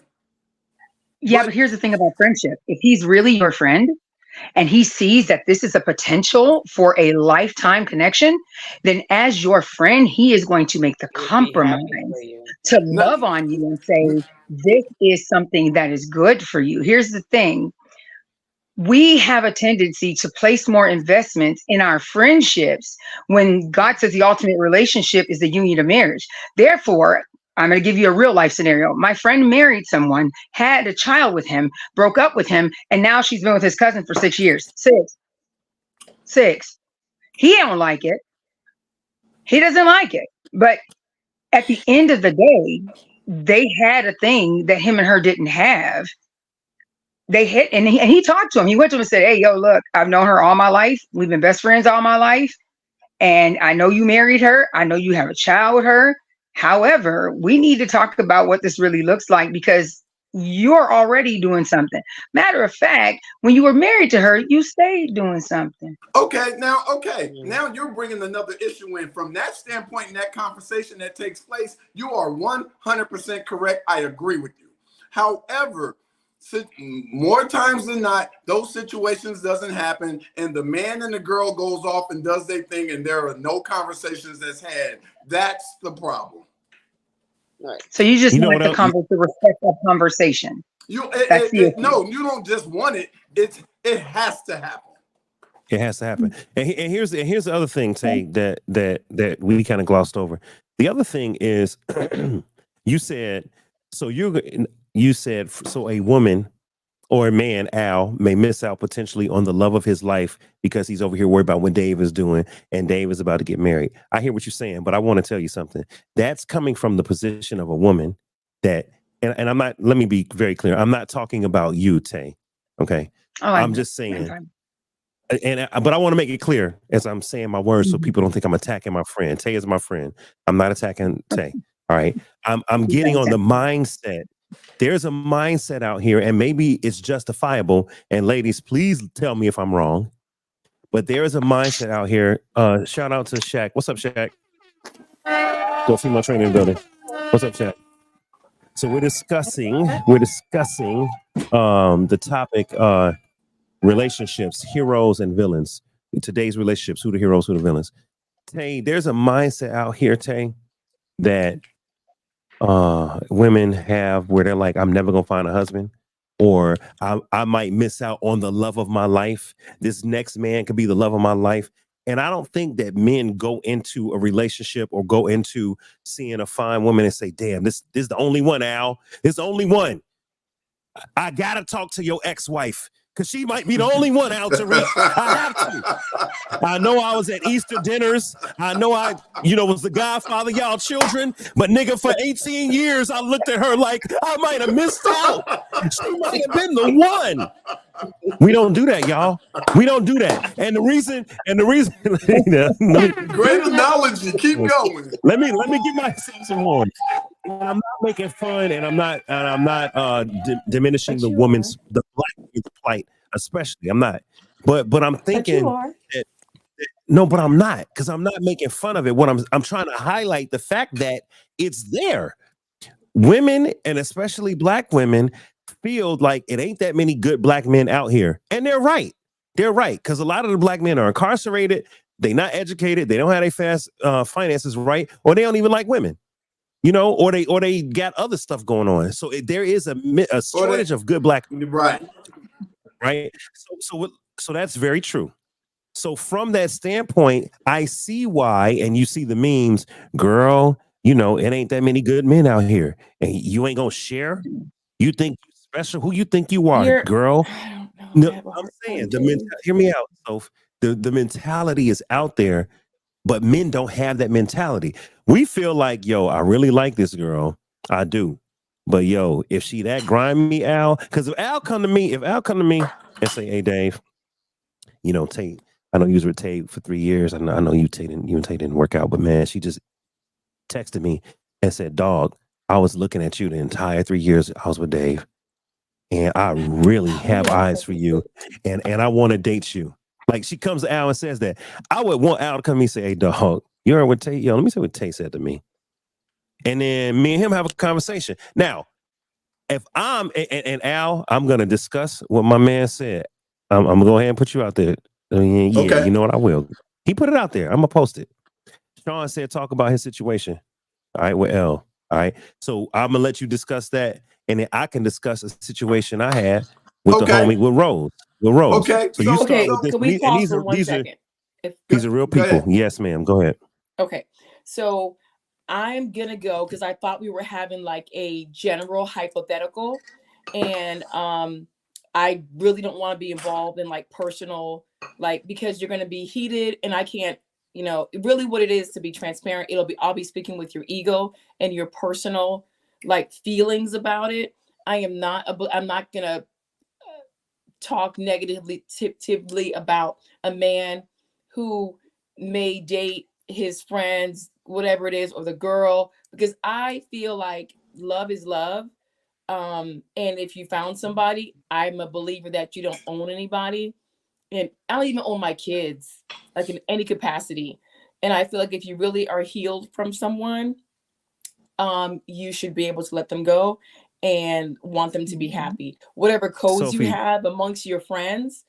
Yeah, but Sophie, but we're not talking about personal. I kind of already had to go, but I think it would be a good time for me to go ahead and just sit by because I don't want to. You can go if you have to go, but I want to respond to your statement. Sophie, we're not so much talking about do we want people to find love or not, or if we're trying to keep them to our boundaries and our standards. We're not. What we're saying but we're not. And I'm going to tell you why, because there's two sides to every conversation. One side of the conversation is you're trying to stop this person from finding love. The other side of the conversation is forget the woman. I'm talking to my homie and I'm saying, hey, dog, we need to have a discussion before you just unilaterally go and get with my ex-girlfriend, my ex-wife, my ex-baby mama. Like that's a respect thing. If you want this friendship to stay, hold on. No. We this ain't got nothing to do with you. This is what I'm saying. We ain't talking to Sophie. If Sophie and me dated, and then you go to Al and you say, Al, I've always wanted you for the whole 7 years I was with Dave. Al need to pick up the phone and call me and say, hey, dog, we need to talk because your girl Sophie is on something. Now, if Al tells me, Dave, she might be the love of my life, let's have a real discussion. We can have a real discussion because I'm not going to hold my man back from the love of his life. Right. I'm not going to do that. But I'm also not going to be cool with, okay, bruh, so she was on you for 7 years while she was with me the whole time. You cool with that? What's going to happen when she look at the next nigga and say, could be the love of my life and I'm with Al Tariq, but oh my God. Come on, bruh. That's a character thing. Men will look at that and say, bro, if you really want to do that, go do that. But we not going to be the same no more. You could do it. But hey, that's cool. Because there's a principle that a man, it's the same principle where King David took Bathsheba from Uriah. And I'm telling you it is. Okay, let me give you my opinion, Sophie. My opinion, I'll just keep framing it as that. My opinion is the same thing that David did to Uriah. David took his wife, left him out there in the cold, had him murdered because he didn't want him to find out that baby in your wife's belly is mine and not yours. And this wasn't just anybody. It's his best armor bearer, his best warrior. This is his homie. That's his dog. David did that. And David couldn't see his own problem. And the prophet Nathan had to come and say, you're the one, because he said, hey, there's a king that has a bunch of lambs. He owns everything. And there's one man whose lamb is like his daughter or like his child. He sits and eats with that lamb. And he says that king took that man's lamb, slayed that lamb and had dinner. And David said, who is this infidel? Who is this man that would take the one thing that man loved? And Nathan said, you know who? It's you, dog. You did that. That's the principle. The principle here is Al could have fell in love with any chick on the planet.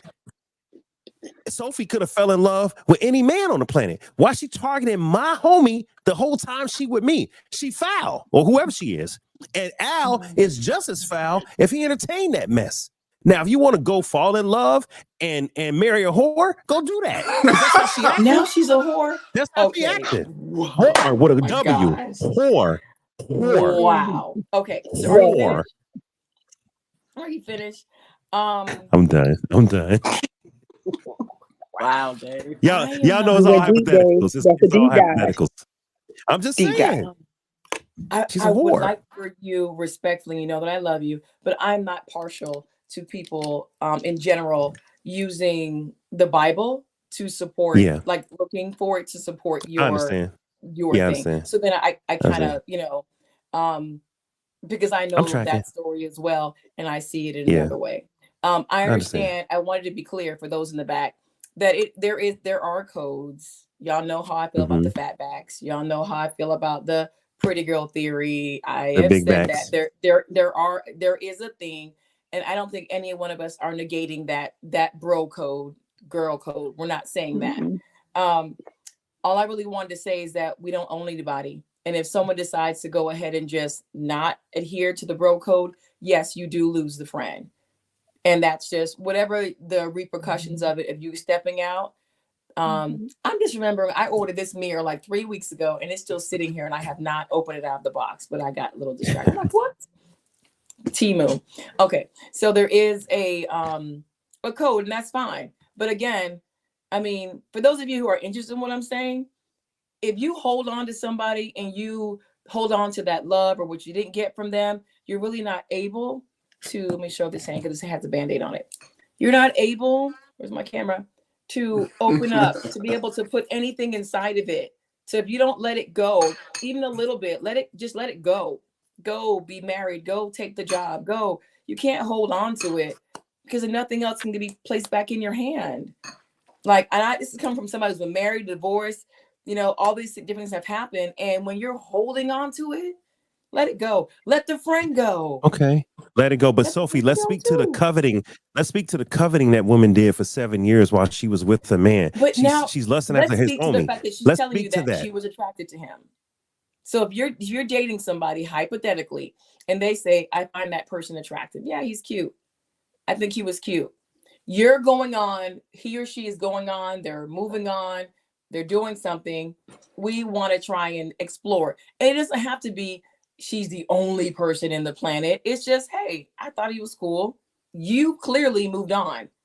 If your friendship, you guys talk about it and it's cool, then it's cool for y'all.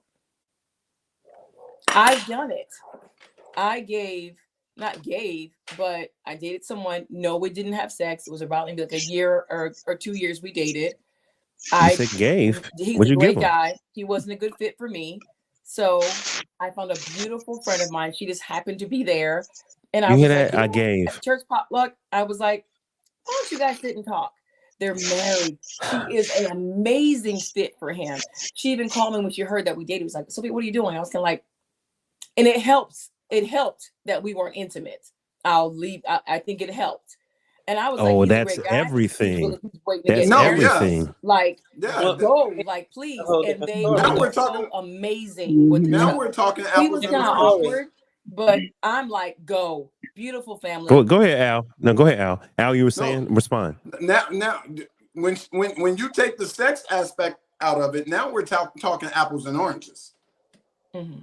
Because now I'll bring it back full fold. If Dave is dating somebody and they never had sex, I potentially could move in, me and old girl could do our thing, and me and Dave can continue our friendship. Mm-hmm. Because the intimacy and the seeing her naked and all of that, that's not an issue anymore. Which is mostly the major issue why people don't tend to do things like that, because of the sexual aspect of the relationship. Because it sounds like y'all almost had a platonic relationship. Oh, it wasn't platonic. He was very much so interested in me.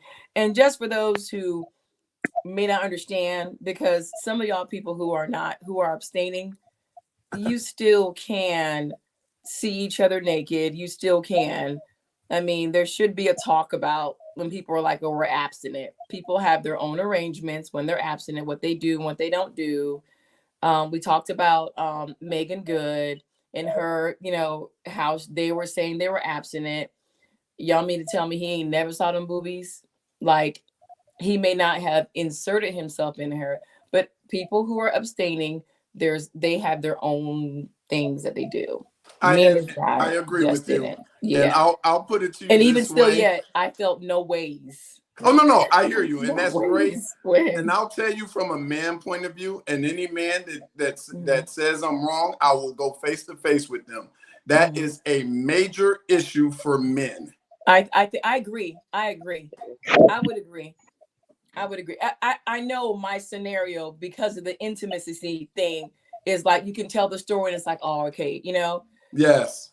Yeah, I can. And so, totally and I'll tell you, from a man's perspective, I know all of that. Yeah, the noises she make, the things you taught her, the positions you had her balled up in, you taught her, and now you can't even talk about, man, we had a time last night, So, and again, Sophie, with that said, I agree with you. Then, yeah, I could I could be okay with you dating me and then moving on to another dude had we not crossed that intimacy path. Because from a man's point of view, that's the general focus and the major issue for us as men. So, but once that intimacy line is crossed, there are issues. So no, I totally agree with you 100%. And just, let's be clear, I don't want Yvette or Tay or Lady Cupid. I don't. No. If you're not what? You're not waiting this on the honorable woman to partake. Oh, no. Sophie, we know. We're not. We know. No, thank you. Just because I don't want. And you know why you want to you know why you want to clarify, Sophie? Because there's something underhanded and dirty about looking at your friend's friend. I mean, your significant other's friend. Oh, no. Like for instance, if I'm with Al and I know he got a serious girlfriend of 5-6 years or hey 5-6 months, right? Yeah, and for I'm that single, matter, yes. Right, and then they split up, and here I go hitting her up on the DMs. Hey, what's going on? Yeah. I'm Al's boy. You remember me? Yeah. Yeah. How you doing? Yeah. Baby, I always thought you was, I always thought you was nice. And here's how it goes. Man, I'm sorry it didn't work out. Yeah. I always thought, you deserve better. I always thought you deserve. Yeah, absolutely. No, that nigga crazy anyway. He appreciates you. He ain't know who you was. You know what I'm You got the saying? wrong audience, Dave. You know, you need a real, you know what I'm saying? Come on, man. Like, that mean he been thinking about this mess. He been plotting. No, And that's no, the that issue. doesn't. That's not what that means. Sheesh. That means that fool. First of all, that means he's dirty and he running game. That's what that means. Yeah, that's what that is. Yeah. I think you always have, for the most of the time, you know, have a very attractive female like panel, and so men are going to look at most of the time. Damn, who? I'm not even Don't gonna call do you it, out. Dave. Don't do it. Don't do it. I'm Don't not. do Don't it. do it, Dave. And from a man, hey, Don't from a walk man, into the door. I agree with her. I know what she's saying. Don't walk in the door. I'm just saying, and I'm like, no, she good. She's straight. So Sophie, the pretty gatekeeper. She be checking your pretty card. If you ain't right, she gonna so ladies. I said I'm about to go, and then Cupid come up. I'm like, okay, I can look, and then you go Alan. I said, okay, I can stay. And I got time to be looking for somebody. I don't want to see Dave in the dark. Right. Okay. I like right. She's got pretty skin. It's after dark. It ain't in the dark. You know, it's so after dark. It ain't in the dark. Stay a little bit. I'm tired, but I love Sophie. to look at. You know? Hey, ladies. So I want to ask a question to the ladies because Lady Cupid and Yvette and Tay, y'all have been a little bit quiet, right? Help me, ladies. We are. Let me do a real quick station identification. Okay. What am I doing? Y'all? Hold on. You know what? Here's what I learned. I'm not putting us backstage. Nope, I'm not doing that. You know why? Because y'all Negroes will leave. I didn't seen it. I put y'all backstage for an intermission, and everybody left. I've done this before. I'm like, all right, we're gonna be back in 17 seconds. I come back, and the screen is like this. I'm like, where y'all at? All I can get is this. I'm like, damn, where the people at? Where I might have Al, and that's it. You know what I'm saying? I'm like, damn, man, where everybody goes? So I'm like, y'all gonna have to hold it. Too many, and I'm like, oh, it's just me and you here. That's true. Sophie, you've been a trooper. So my question to the ladies is this. And Sophie, I'm not censoring you, but I'm asking you to just let them answer.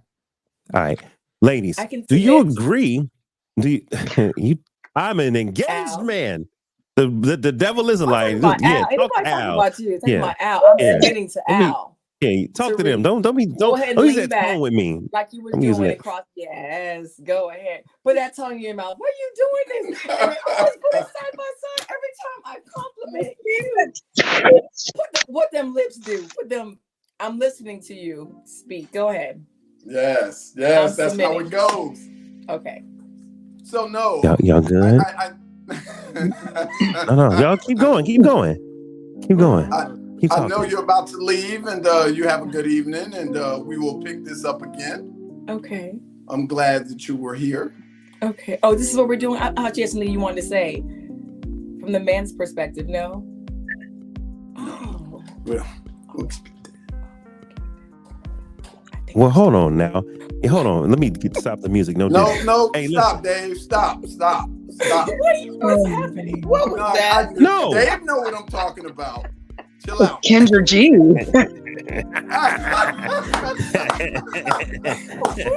Hey, it's better. Hey, y'all gonna make me get in trouble. I'm gonna shut up. I'm gonna shut up. Shout out to Kendra, man. Shout out Kendra. All right. Shout out Kendra G. Hey, look.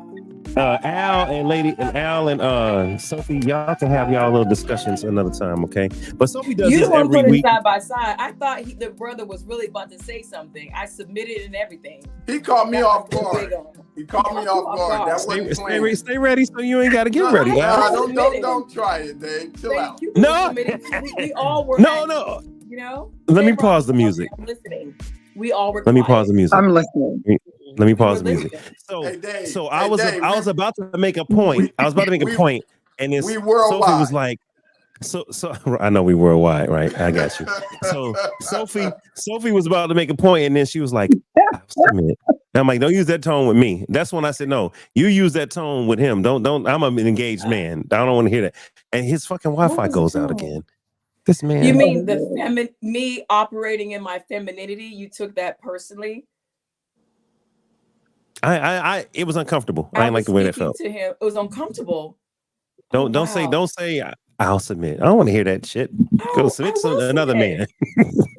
I'll submit. We were talking about. She was talking to me, but you know, that's twice now. Hey, Sophie, this is why a man can't date another.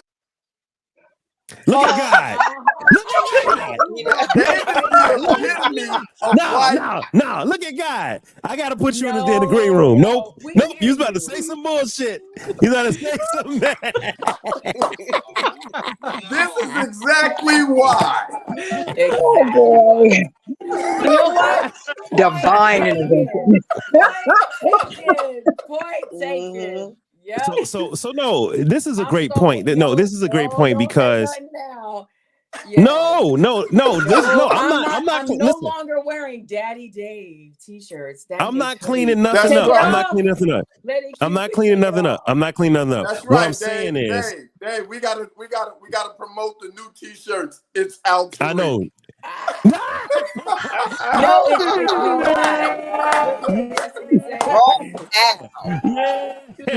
Yeah, it's out to reach. Okay, we got to come out with those straight up. We got to come out with those. I know people that make shirts. All right, we're gonna be Dave's dating stories in a minute. and this is what I wanted to make clear. All jokes aside, y'all. I just wanted to make clear for the people that are watching, like, yo, you know, like Dave is an engaged man, so I try to stay out of stuff. Not that Sophie was doing nothing, right? She wasn't doing nothing, but I'm just cracking a joke, like, don't use that tone with me. Use that with Al, and that's why I put them on camera like that. All right, so y'all got to know the friendships before, you know, so you can understand the jokes. Oh, who said something? Having said that, y'all, I wanted to ask Cupid. I wanted to ask Tay Rob. I wanted to ask Yvette. Do you guys agree with the sentiment that, oh, I might miss out on the love of my life? I know I used to date Dave, but I always thought Al was handsome, you know? So I'm gonna now, I've been broken up with Dave for whatever Panama said, 3 years. Now I'm gonna go out, tell Al, I've always had eyes for you. Keyword. I've always had eyes for you. Keyword. You know, and I really want to date you. And this is what there it is. Boom. So Dave and I dated, we broke up, and then 3 years later, I admitted, keyword, I admitted to Al that I always, keyword for man, admitted and always had eyes for him, and I really want to date him. That's not okay. The men are saying that's not okay. But we also took the power out of the woman's hand and said, yo, that's a discussion between two friends, like the two homies. Like, yo, man, let me talk to you because your girl, bruh. But let me ask you ladies from a lady standpoint. Let's pick Lady Cupid. Me and you dated for 3 years. No, we dated for whatever time period, assuming we liked each other and everything. And then Al was around. And then 3 years later, you go to Al and say, man, I really have always had eyes for you. And I really want to date you. No, I don't. Uh-oh. See, look, the angels ain't gonna let y'all distract me. Okay. I don't want to reverse it for a reason. I don't want to make it your home girl. I want to keep you in the same position as Panama Princess. Okay. Is that okay? Lady Cupid, and then I'm coming to Tay, and then I'm coming to Yvette. Lady Cupid, is it okay for you? Okay, you said no. You answered that pretty quickly. Why is it not okay for you to do that? Lifetime. I'm not going to do that. Mm-mm. Tell me why. Because for me, it's one. I'm sorry, my tripod keeps trying to fall. One, I guess just because of how I was brought up, you just don't do that. Two, it's if I'm dating your friend, then that means I still have to see you. And I'm the type of person, when I'm done with you, I don't want to see you. So I don't. And then not only that, it's, you know, about the codes of, you know, the bro code, the female code. It's just not something that I would want to even be involved in, because how can I put it? I've been in that situation. And it was reversed. So I was approached, and I actually went to my other half and told him. So because it's like that's just not something that you do Okay. at all. So And a man approached you. A man approached you, and you had to go to your current or your ex man. You can tell us what you want to, whatever you want to share. But you went to Right. your dude and said, "Hey, your Ex. boy trying to holler." Were you and him still together? You and the dude, or were y'all kind of on and off, or were y'all totally done? It was my ex of 15. It was my ex, and I basically when we were together at that time, and I told him, and his response was, So the good. friend came at you, and you were still with your man at Mhm. the time. Oh, Mhm. so this nigga in total violation. Mhm. He in total violation. Mhm. Now, did he say to you, "Hey, Lady Cupid, No, hold up, you Dave. know, Let her finish. I admit that I've always had eyes for you, and you might be the love of my life. She's You might be the attractive. I'm love of my sure she life." was a good wife. I'm She's sure still in there. she. She's still married.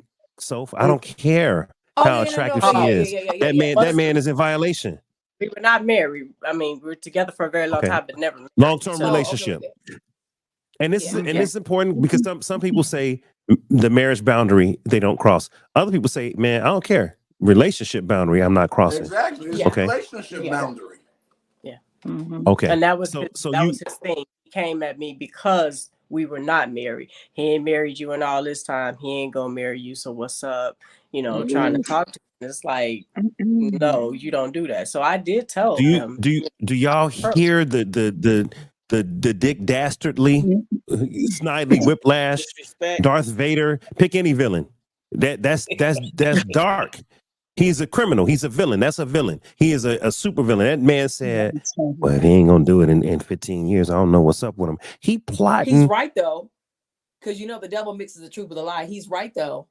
You dating this woman for all this time, so he's right. So he's mixing it. He's wrong. He's wrong, He's but what he manipulating. was saying was right. He's if he No, was if he didn't know her from nowhere and he met her and she told him her story, he's right in what he's saying, but he's wrong because he's your guy's friend or there's homeboy. nothing right that came out of his mouth. There's nothing Come right on, that came Al. out of his actions. There's Yeah. nothing Come right on. out of none of Because that. he's the friend. Because I've had okay, several No, men when you here, tell your no, story. here's the no. deal. The problem with that is that everybody is not on the same marriage path. So just because they did Or not time marry in frame. 15 years, That's maybe true. neither one of Exactly. You're them right. wanted to get You're married. right. Yeah. My You're right. brother just got married to his girl. They've been together for 21 years, and because they didn't want to get married. But then something occurred, and they were like, you know what? Let's do this. You know what I'm saying? So let's do this. But they already had 2 kids. In their mind, they were married. In their mind, they were a family. Everybody don't need that piece of paper to say That's true. I'm married. Because I mean, if I go through it the next time, I don't plan on getting married again. But I want my person, and that person has to be committed to me because I'm going to be committed to them. So I don't need a piece of paper to say, "Hey, it's us." To At this solidify point, a commitment. right? That's why I Because love you, Auntie. I And love you. I I'll love you tell too, you why. Auntie. I'll tell you why else he didn't in that scenario that man didn't say anything right, Sophie, because you shouldn't. I'm gonna speak for myself.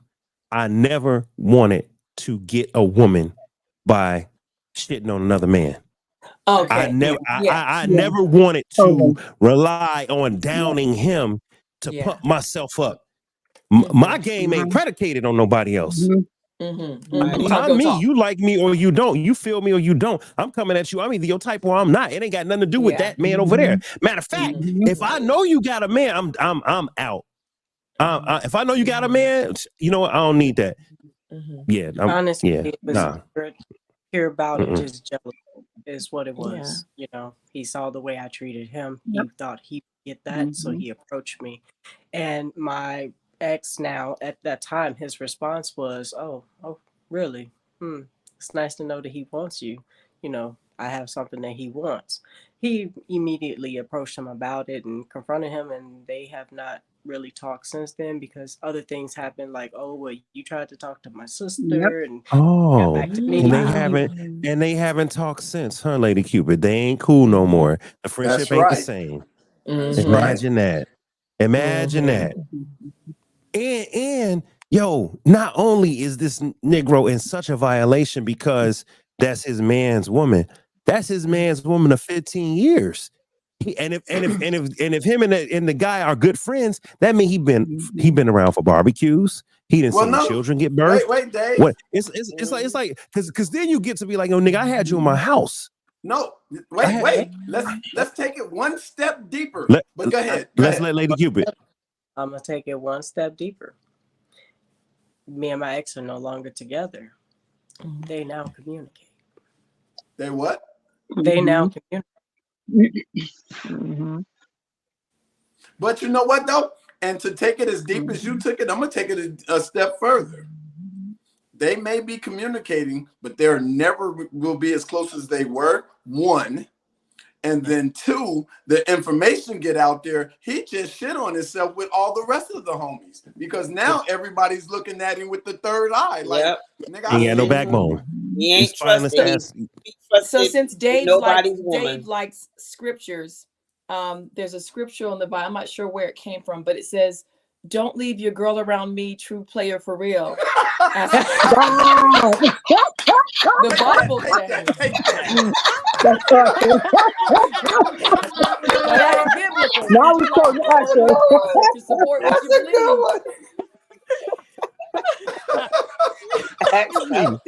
believe. I believe that's Nigga-lations 13. I think that's Sophie. That's either Nigga-lations 13 or that's the Book of Ursher. That sounds like the Book of Ursher. She said, yo, I thought she was so serious, Sophie. You know what? Hey, so give me another. That was dope. That was dope. I like that. Man, He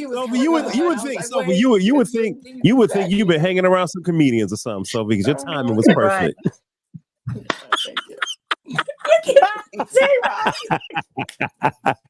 Don't leave your girl around me, true player for real. Ask my nigga for real. Wow. And that is a scripture. Yes, that's Usher. Because that's definitely Usher. Because this is the thing, Lady Cupid. This is the thing the issue that I have, right? I really have it. Hey, dope female trainer, welcome back, Shaq. Back in the building. I have an issue, Lady Cupid, with, you know how you said, oh, I might go a level deeper. Now they talk, now they cool. I was about to say, one of them, your ex ain't no Scorpio. Because I ain't Scorpio. I ain't putting up with that. True Capricorn. I ain't yo. Go ahead, Al.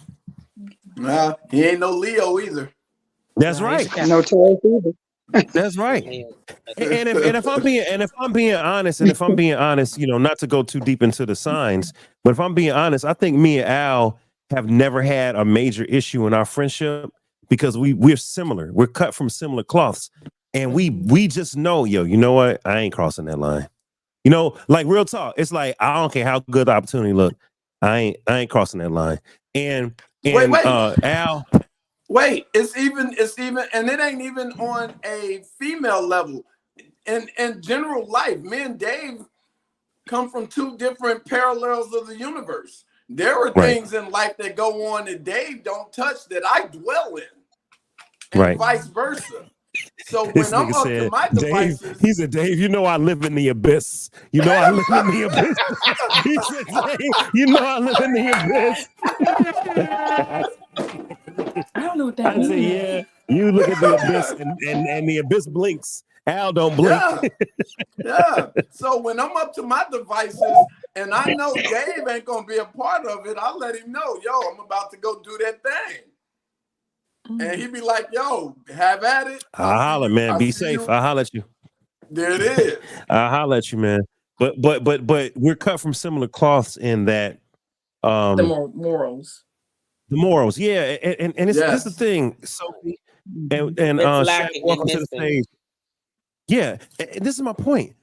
how can I? Let me bring Cupid back to the stage.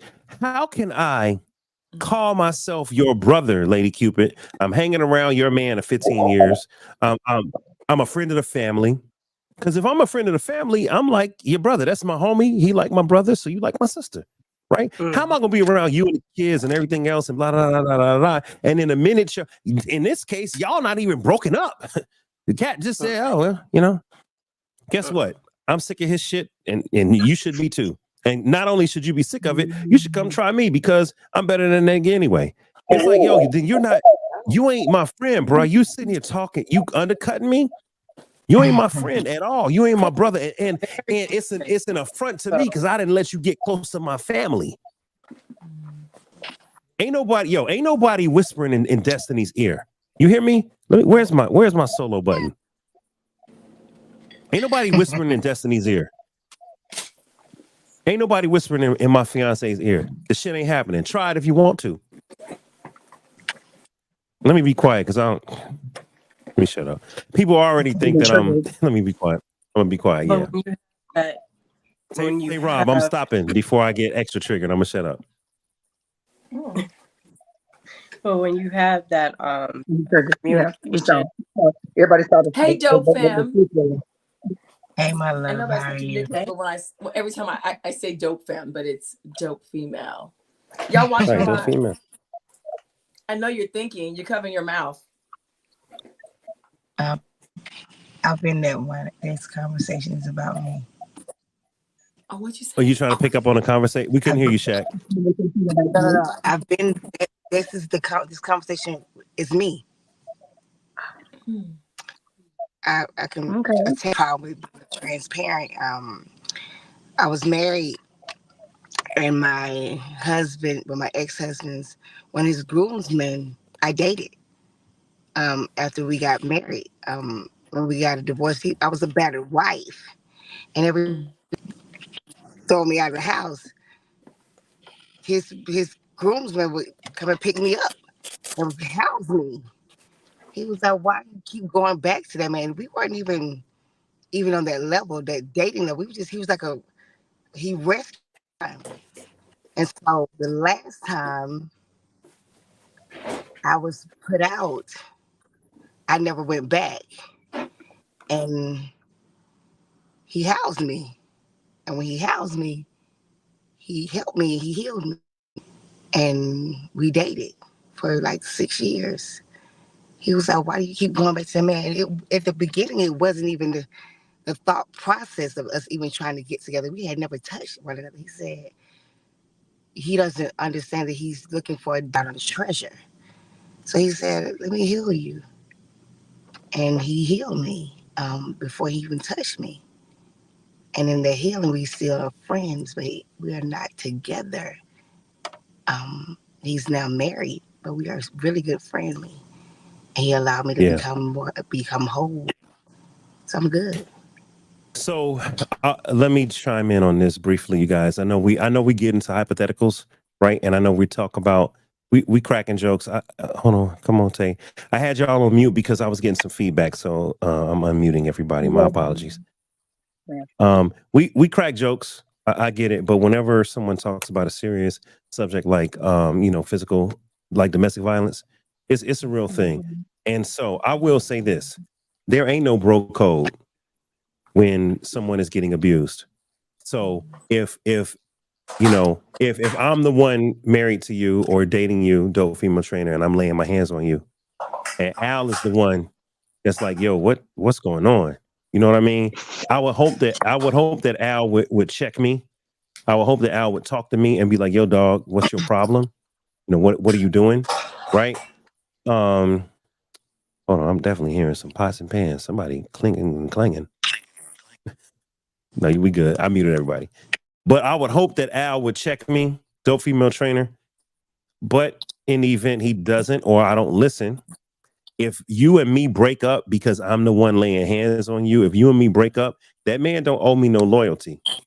That man don't owe me ain't no bro code in my opinion. Because if I'm out here violating you, I'm not being honorable. So therefore, how do I expect him to honor something I'm doing? If I expect him to honor something I had with you, and I'm disrespecting you in the entire relationship, that's very selfish of me. And I would expect my homie to say to me, "Hey, Dave, like you my boy, but yo, you effing up, bro. What are you doing? Like, yo, what you doing, bro?" And if you are around a lot, and I know you're around, and I run into you from time to time, it's my duty to, as his homeboy, to be like, yo, this ain't how we roll. Right. So if you continue that way, you on your own. He has now, one of two choices. He could either respect what I'm saying, or he could get pissed off, and we could end our friendship, because from my standpoint, if you beating on women, I don't want to be your friend anyway. Right. And now from a bro code standpoint, me and him have a falling out because I'm not trying to let him check me. I'm making every excuse in the book. No, dog. Do. Now all bets is off. If you and him, then hey. Because see, the component that I think that we're missing sometimes, ladies, is that men look at the other man's feelings. Like here's what I mean, and it's not on no Diddy stuff. Okay, so no Diddy. This is truly, men don't open up about falling in love. Men don't open up about, yo, man, this girl is everything to me. That's hard for a man to say, to be vulnerable, like, yo, man, I really love this chick. You know, because we talk, man, don't be stupid, don't be a simp, don't fall in love, don't get married, be a pimp, playboy. We be on that bullshit. You be a player for life. So when we finally admit, man, yo, this person right here, she's everything to me. We finally admit that. Our homies know, oh man, my dude is in love, man. You know what? I'm gonna respect whatever he doing. You know? So there's that component of, I know what he went through to get to the point to open up for that chick. So I'm not gonna violate. But if he out here laying hands on her and all that kind of thing, you gotta check him. And if he ain't trying to hear nothing, hey, bro, then you out in the streets, because I don't roll like that. And now, you know what I'm saying? So, dope female trainer, I see how that could happen. I see how that could happen. How a man could make that move. I still, I like Sophie said, we're not gonna judge personal situations. So I'm gonna stop right there before I start talking about something I don't know nothing about. So I'm gonna be quiet. Right? I'm gonna be quiet. Hold it. I'm sorry, Sophie. Go ahead, Sophie. But I do want to know, and you don't have to share. I know Lady Cupid mentioned that after the relationship was over, that the guys were still friends. Did that happen in your situation as well? Are they the groomsmen? Did they end up being friends again? What actually happened was, he called my ex-husband and said, "Wrong person, Dave." Oh, I see her. No. It's not. It's a delay. She got a delay. Go ahead, Shaq. We severed friendships, but the groomsman did give my ex-husband a call and say, look, you wasn't really doing what you were supposed to do, and I'm going to let you know, out of respect for you, I'm letting you know that we're dating. Okay. Wow. So after you and him separated and he moved on and got married, they're now still friends? No. Oh, okay. So So I'm just curious. I'm trying to understand, because Tariq was saying that it's done. Lady Cupid said that in her situation that they went back. In my situation, it was like they were calling, and I was like, Cupid, on saying, hey, look. Actually, he would have asked me, who was in your DMs? And I'm like, nigga, we divorced. Like, you don't, who was in there is in there, you know? But so he would ask about specific people. And I was like, the specific people that you're asking about and you're calling them, I want to know if any of my friends are trying to holler at you. I said, then you need to check your idea of what friends are. If you're asking me about specific people, then you should already know. And I said, I'll let you know, no, they haven't. But if you're constantly year after year asking, then you probably really need to check your friends. Because I personally would not. I don't want those problems. I wouldn't want to do that or put anybody in a situation. That's just me personally. But it's very interesting and enlightening to hear that sometimes men do become friends again. Sometimes they don't. And sometimes they're in between, or they need a certain level of time. Maybe you guys can elaborate on that, if that would happen to you. I'll tell you, I've seen it, and I can attest that Okay. their friendship, they may clown or be seen together at an event here and or there, but that friendship is broken forever. Yeah, Yeah. it's So definitely with my definitely ex, different. So, Go ahead, Shaq. ladies, You with my got it. ex-husband and Hold on. So I'm sorry. We're when talking my over. ex-husband, I want Shaq to make her statement, and then I want Delilah to comment. so when my ex-husband and the guy who I was dating, when the guy who I was dating contacted my ex-husband and said, "Look, dude, I domestic violence. I don't believe in that, and I wanted to let you know this is what's going on, and out of respect for you because we do work together, absolutely." But I never brought myself into this. No one ever knew the business, but he did want to Yeah. let, out of respect for you and the fact that I know your children, and there are children involved. I gotta let you know I'm dating her, and they never spoke again.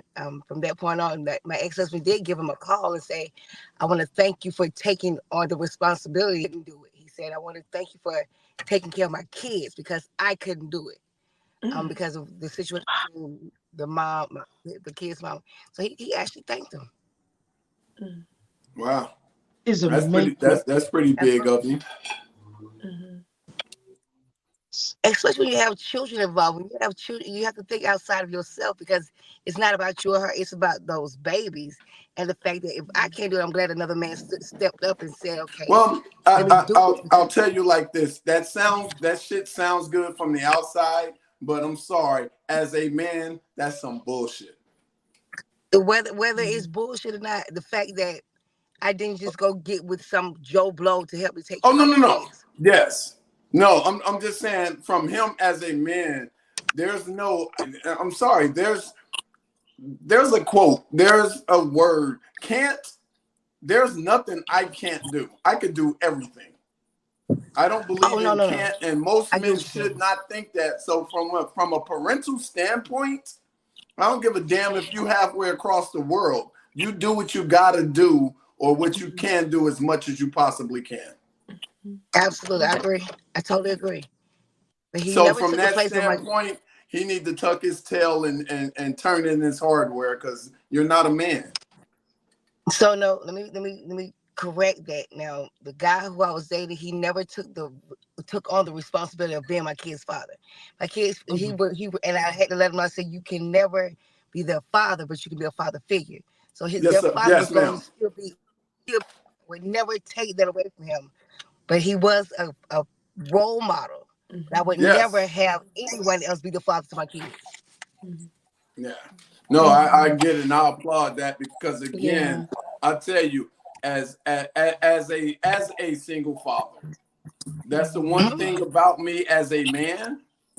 That's what we do, and I applaud the men that can step up because I'll tell you guys, and I'll tell the world, I cannot be a step.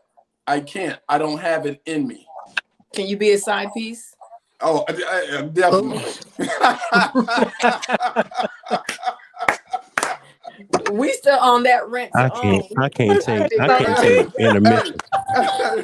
hey, He said, she said, can you be a hey, side we could go. We ain't even got to put in a lease. We can go month to month. No, you know what it's called? It's called. They got a new But name for it. The lowered new your name is standards. called. These are Sophia It's songs. called. Okay, so No, he Hold up. said that. but All You but just right. be in here, a here's lack so relationship. Just Wait, it's a did lack Delilah hold up? relationship. Did Delilah ever get her comment? I know she was asking to you were gonna say no, I something don't think a she minute did. ago. I No. think she spoke. Yeah. I just wanted to say, dope female trainer, thank you for sharing that. Yes. That is such a powerful story, especially when it's. I see you on the. I look at you as just one of the strongest women I met on and on social media, and for you to share that, it's just you never know the women you think it could not happen to, it does, and it's up to certain women with the strength to share that. Like you're gonna help me do better tomorrow. You're gonna help me get through some stuff tomorrow, and seriously, thank you. And I have a You're welcome. question. Amen. I second Do that. you think that Yes. Amen. do you think that brother helped your husband heal? I know you said he healed you, but did him showing it, like, because for him to come back and say to another man, thank you, that Right. man healed. You want to know what it was? He stepped outside of himself and thought about his kid. It has Yeah. absolutely nothing to do with us. It's about the bigger picture, because between me and my ex-husband, we said no matter what happened to us, we're going to make sure those kids are okay. I don't care what you and I go through, whether we stay together or not, our kids come first. And I told myself I would never have you. And that was what I meant. Our kids was our purpose. It was our mission. And so when he couldn't step up to keep us together, and another man stood up, he said, I got to thank that man. Because why? It's about my kids. And she chose a man who was going to take care of her. So that's what it was about. Healing him, I can't say he healed him, but he helped him see that it didn't have to be that way. And what he couldn't do for me, another man could. So while he was looking for a diamond, he missed out on the treasure. It was okay. Because it's because we're together and we have kids, don't mean that but we did make 2 wonderful kids. I would never change that day in my life. It's amazing. That's beautiful. And so I Amazing had to be story. strong enough to Amazing be story. weak. I had to be strong enough to be weak, to even be transparent. I don't have one thing about me, you can with notes. So to be on this panel, and I don't know how many people are listening, but I'm strong enough to say, you can look to your left or your right. Somebody will go through something worse, and they may not be willing enough to speak it. But I'm gonna be strong enough to be weak to say, why not? Because this message, yes, this message is about me. I didn't have a problem with it. Yes, it's about me. Why not be transparent? Because it made me. I'm better now for being able to say it, and it helps somebody else. So that's all I gotta say. Yeah, that's what's up, man. Okay, The so bro code is so disgusting to me. They yes, will go ahead. sit there and watch. The bros will sit there and watch and pile on. So Yeah. women, when I hear bro code, it means women matter less. Always. They will sit there and watch a woman be abused and act like, well, she deserved it. And they'll high five each other and continue to be friends. Well, Don't believe that. To Don't see, believe that. to see a man step up and be like, I'm done with the bro code. I'm gonna do No, what's right. It that gives me hope. Like you don't need to tell me what to believe or not believe. I see it. I live it every no, day. I So understand. I the understand. the story she shared shows me that it's a possibility that Oh, men can definitely. change and step up and be like, the bro code is not serious. We're gonna pick women. We're gonna stand up for women. We're gonna love women first because that's what you're supposed to do. That's what our grandfathers did and great grandfathers did. They stood up for women. They love women. They weren't gonna stand there and watch a woman get knocked out. They were gonna stand. And that's what we need to go back to. Not this bro code. Not this. We we are the life givers. We are the builders. We uplift men always. We will take hits from y'all, and you will put someone above us. Is wild. Is wild, wild, wild to me. So the bro code that needs to be broken. Who you trying to be surrounded by in heaven, bros? Who you trying to always? Why you always trying to be around other men? That makes no sense to me. When women are so beautiful, look at this panel. Every woman is more gorgeous than the last in her own way. Every woman here has uplifted someone who has stabbed her in the back, stomped on her, moved on, talked to her crazy. That's what we do always. But you're gonna pick somebody who gonna high five you over No, us? I think that's a different interpretation of Thank the y'all for your code. time.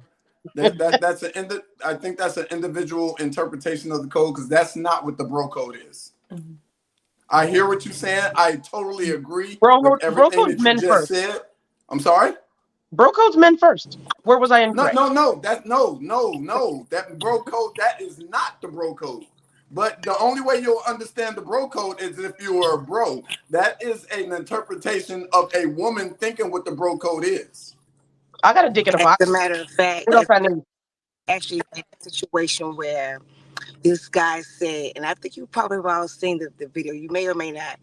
They went to a destination wedding, and when they came back, the groomsmen and the groom went out to a club, and the groomsmen saw the groom trying to talk to another one. He said, "Oh hell no!"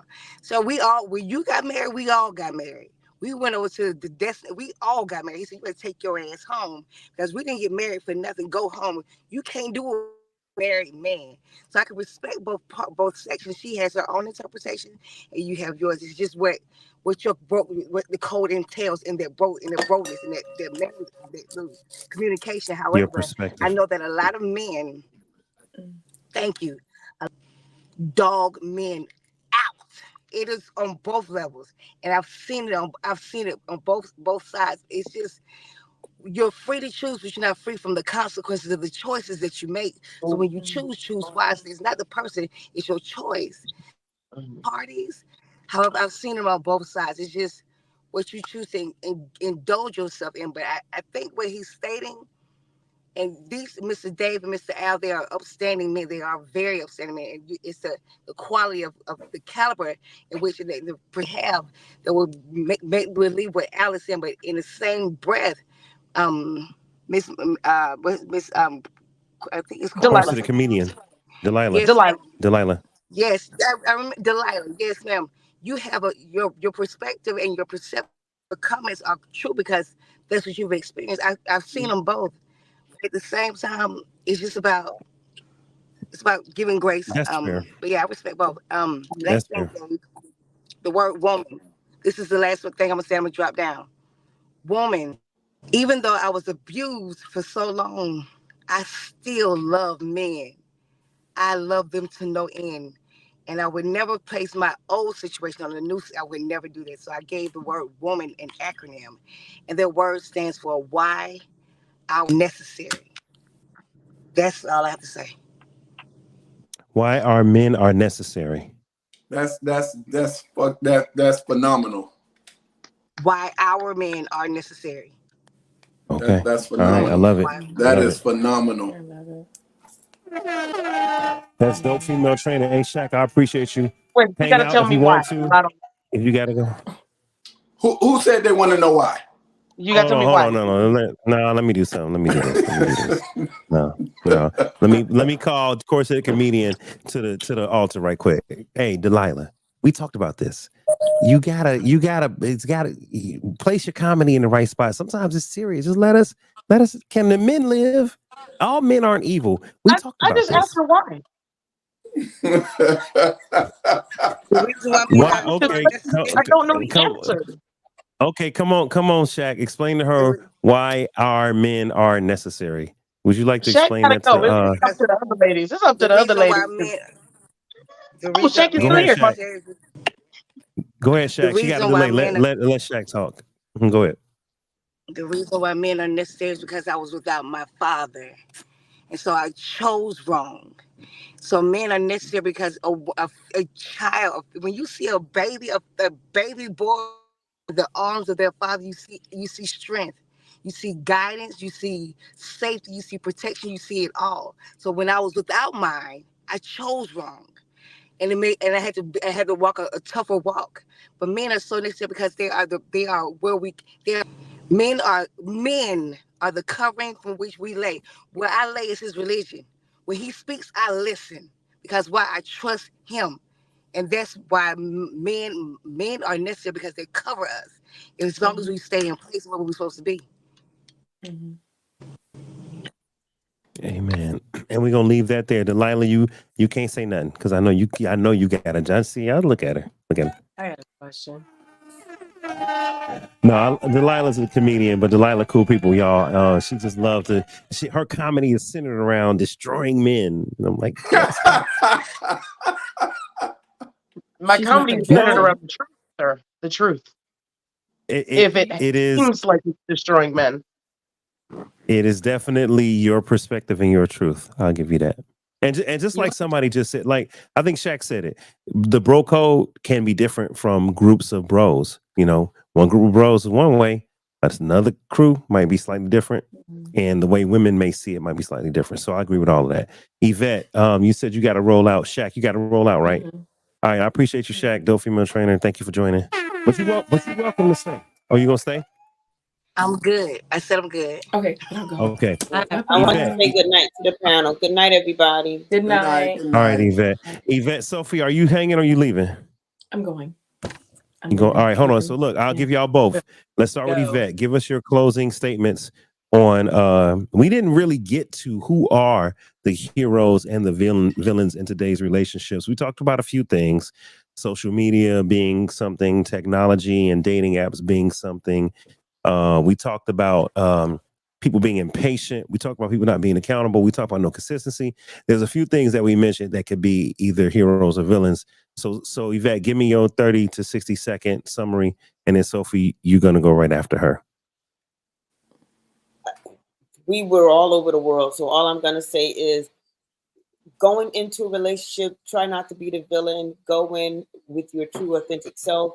Know who you are. Know what you want. Know what you stand for. Know what you don't. Period. That's it. All right.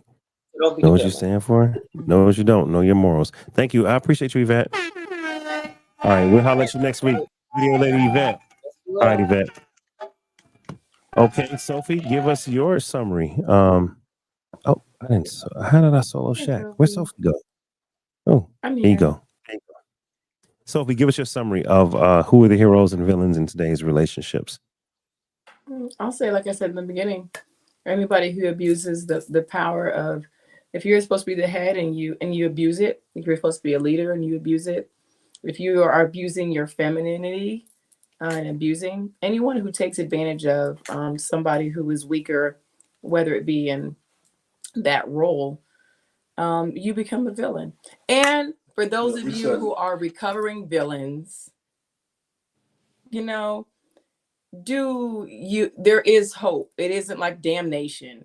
If you're a villain, you kind of know that you're a villain, and there's always time to change. And hopefully something that we said on the show tonight will help you see the effects of your evil ways, and that you may not be aware of because you already jumped ship 3 months. But yeah, there's still hope for you. And those of you who have gotten God, at some point, you are going to have to realize that there may be certain characteristics that you are not listening to within your gut. My camera's been off all night. That you're not, get out of the victim mentality. Some things, yes, you get God, but after a while, we have to wise up. So replay it. We've been on here for almost 2.5 hours. A lot of gems have been said, so you can change your roles. My preference is, I like a little bit of. Let me stop. It's getting late. Y'all know how I get. Like a little bit of, Oh, you like the yeah, a little bit of razzle dazzle, a little bit of razzle dazzle. Yeah, I need a little razzle dazzle. I told you about that friend. I went to his phone and he was just saying hello, good morning, good morning, good morning, and nobody was responding. Like, what?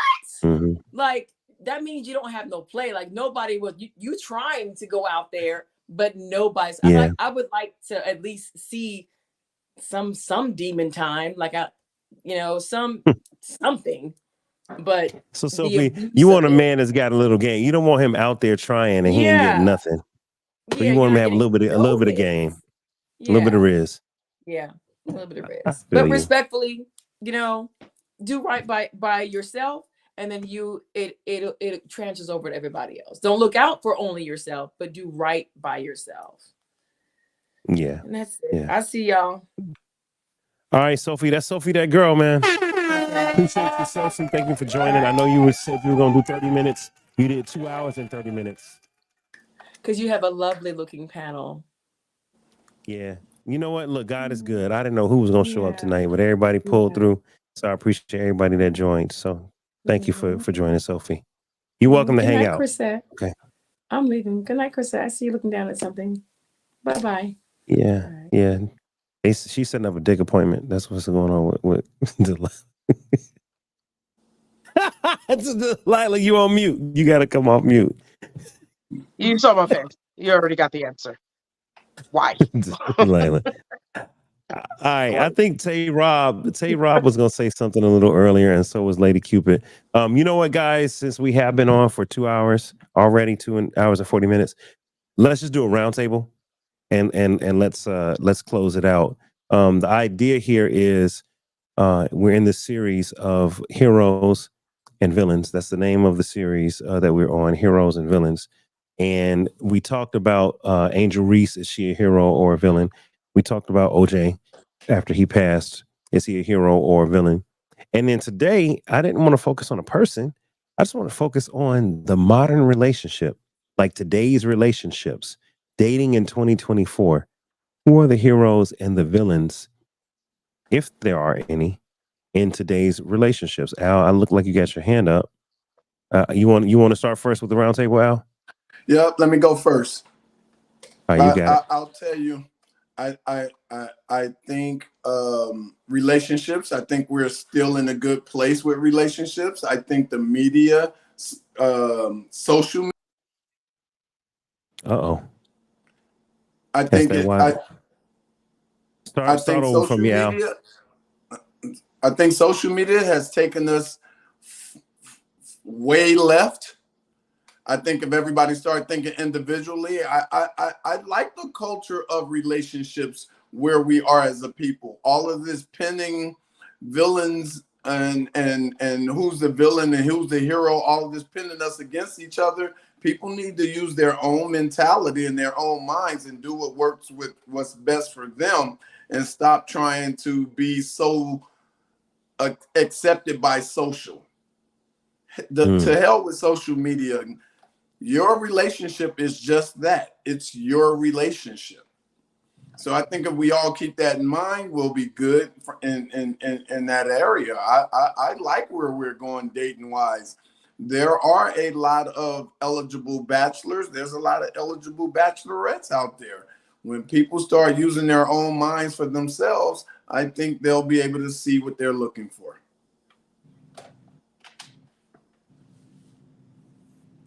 And I'm gonna drop the mic on that one. Hold up, y'all. I had to answer that. That was my mom. Mom's calling me. Got to answer my mom call. All right, cool. It was just chopping it up. Nothing serious. All right, Al, you going to close it out there, man? Yes, sir. All right, Al. Hey, I appreciate you for joining, brother. We're going to see you next week. We're going to see you next week, man. Thank you for joining, all right? Yes, sir. Yes, sir. Bye-bye, ladies. Well, man, listen out, Tariq. All right. Closing statements. Tay Rob, you want to go? Okay, go ahead and unmute yourself, Tay, or did I mute you? I don't know if I did. There you go. You got it. All right, Tay, give me your closing arguments on, or closing summary, final thoughts on the whole aspect of heroes and villains in today's relationships. Are there heroes and villains? What's the issues? Give us your summary.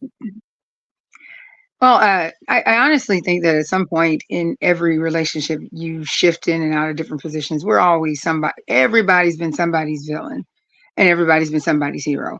But when you think about it in terms of relationships, I think that if we take that mentality and assume that position, we are already setting ourselves up for destructive and saboteuring connections. I don't go in expecting for somebody to be hero or villain.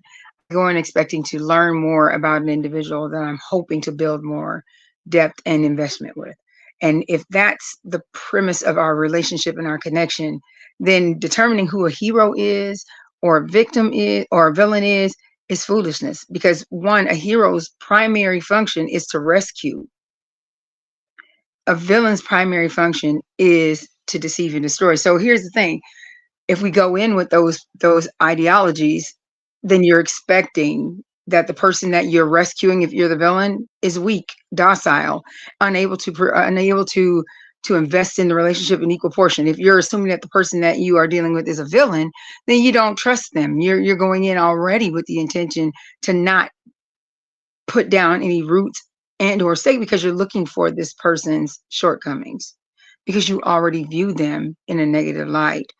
I think that if we remove those labels and stop operating and prescribing to those mindsets, then you just start looking at people. And when you look at people, you offer them either the best of you, the worst of you, or none of you at all. Mm, okay. So just remove the labels. Those labels don't help. Okay. Mm-mm. All right. Hey, I appreciate you, Tay. Um, You're but I still want to welcome. say this. I want to say something though. Tay, look, there are people that are hurting and are victims and they've been through stuff and maybe they need a hero. Mariah Carey had a whole song about it. And Mariah Carey needed to be saved from Tommy Mottola, and so there you go. There That's you a whole go. different kind of. That's a whole different kind of villain. Nick came and saved them ovaries, didn't he? That's a different kind of villain. And again, we're going back to what I said initially. If you're assigning these labels to individuals, then you're already going in knowing what's up. If I'm going to date a Yeah. villain and I anticipate that you're the villain, I already have a Yeah. whole expectation for you. If you are coming in as the hero, then that must mean that I'm the person that needs to be saved, which implies to me that I can't trust my choices. I can't trust my mindset. I can't trust my expectations. I Yeah. can't even trust my standards. I don't need you to save me. I need for you to come in and complement what I already am. I don't need a hero. I don't need a villain because I know for a fact that I'm the villain in somebody's story. That's true. Well, listen, you need to be saved. Let me be quiet. You need to be quiet. When you're married and your wife is ovulating, she needs salvation. She need to be saved. And only you got the answer. And it's a God-given right. That's all I'm gonna say. So, Yes. hey Ryan, I appreciate you saying. Thanks for joining. My friend. I appreciate you. All right, we'll see you next week. All right. And then there was three. Dope female trainer. You got to rock and roll, or you gonna hang out? Because we're going through summary. Who wants to go next? I was just going to give the acronym for victim for villain. All right, do this for me. I want you to give me the acronym for villain, and give me your final thoughts after you give me the acronym for villain. Villain is. Oh shit! I didn't hit the wrong damn button. Hold on, stop, Shaq. I screwed up. I removed you. You got to start over. Damn. Okay. That's because I'm a bottle in. You gotta a bottle in. Victimizing individuals' lives. Victimizing individuals living life afraid is negative. Villain. Visualizing individuals living life afraid is negative. Victimizing individuals living life afraid is negative. Oh wow. Victimizing individuals living life afraid. Individuals living life afraid is negative. You really got a gift for these acronyms. Yeah. To close out, a lot of people have a high level of low self-esteem. And when you have a high level of low self-esteem, you fall for anything. Once you have your against the wall, be thankful for that wall because you can easily be on your back. And once you have gotten everything that you could take, now it's time to stand on all tens. Now in a relationship, if you're looking for a happiness from that in the wrong place, plant your own garden rather than wait for somebody to bring you flowers. And when you do that, you can see the beauty in yourself first. You have to make sure that it's called self-care. Regardless of who you are with or who you're not with, at the end of the day, you have to love self first. Boundaries. If those boundaries are not set, anybody can cross over and do whatever, whenever, and however. Set boundaries for yourself, whether they stay there or not. There's a difference between a person who's always there and a person who's always around. Decide which one you choose and choose wisely. You're free to choose, but you're not free from the consequences of the choices that you make. So be careful in your choosing, because it's not the person that you don't trust, it's your choices that you don't trust. Wait a minute, Shaq. There's a difference between a person always being there and always being around. Can you explain that? A person who is always around just takes up space. They may not add any value. They just may be up just a side piece, just in your space. But a person who's always there, where they're around 24/7 out when they buy whatever the need that you may have. So there's a difference between a person who's always around and a person who's always there. You have to figure out the difference between the two. I got it. So I'm tracking. So I have been told by women in the past and even now with Destiny, like you got to show up for your woman. You got to show up. That's, meaning you have to be present. You have to be involved. You have to give a F. You have to care. You have to listen. And there are some men that are just there, but they don't give a F. They ain't invested. They ain't really listening. They just like, okay, baby, yeah, all right. Oh, okay, baby, yeah, okay. Yeah, all right, baby. They ain't listening. So you do have to show And up. that's So what you call I do catering with understand the conditions. difference with conditions. Catering with conditions. If you give me something, then I will care. Then you have men who actually are there to guide, to protect, and to teach. Because to be able to show up for a yes man, it means you have to guide her. And she has to, it's called reciprocity. You both have to show up for each other. Don't uncover her, and she should never uncover.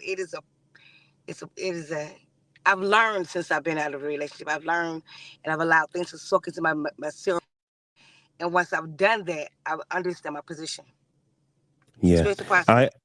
I agree, reciprocity, and I want to say something, and then I'm going to come to the other two ladies. I want to say something about that reciprocity.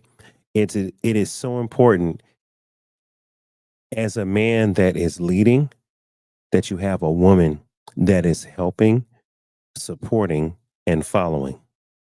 And I know that a lot of women don't like the term submitting or following or, I'm going to help him and support him because some women are so independent. It's tough for them to put their guard down and trust a man and say, I'm going to let him lead. I'm going to follow.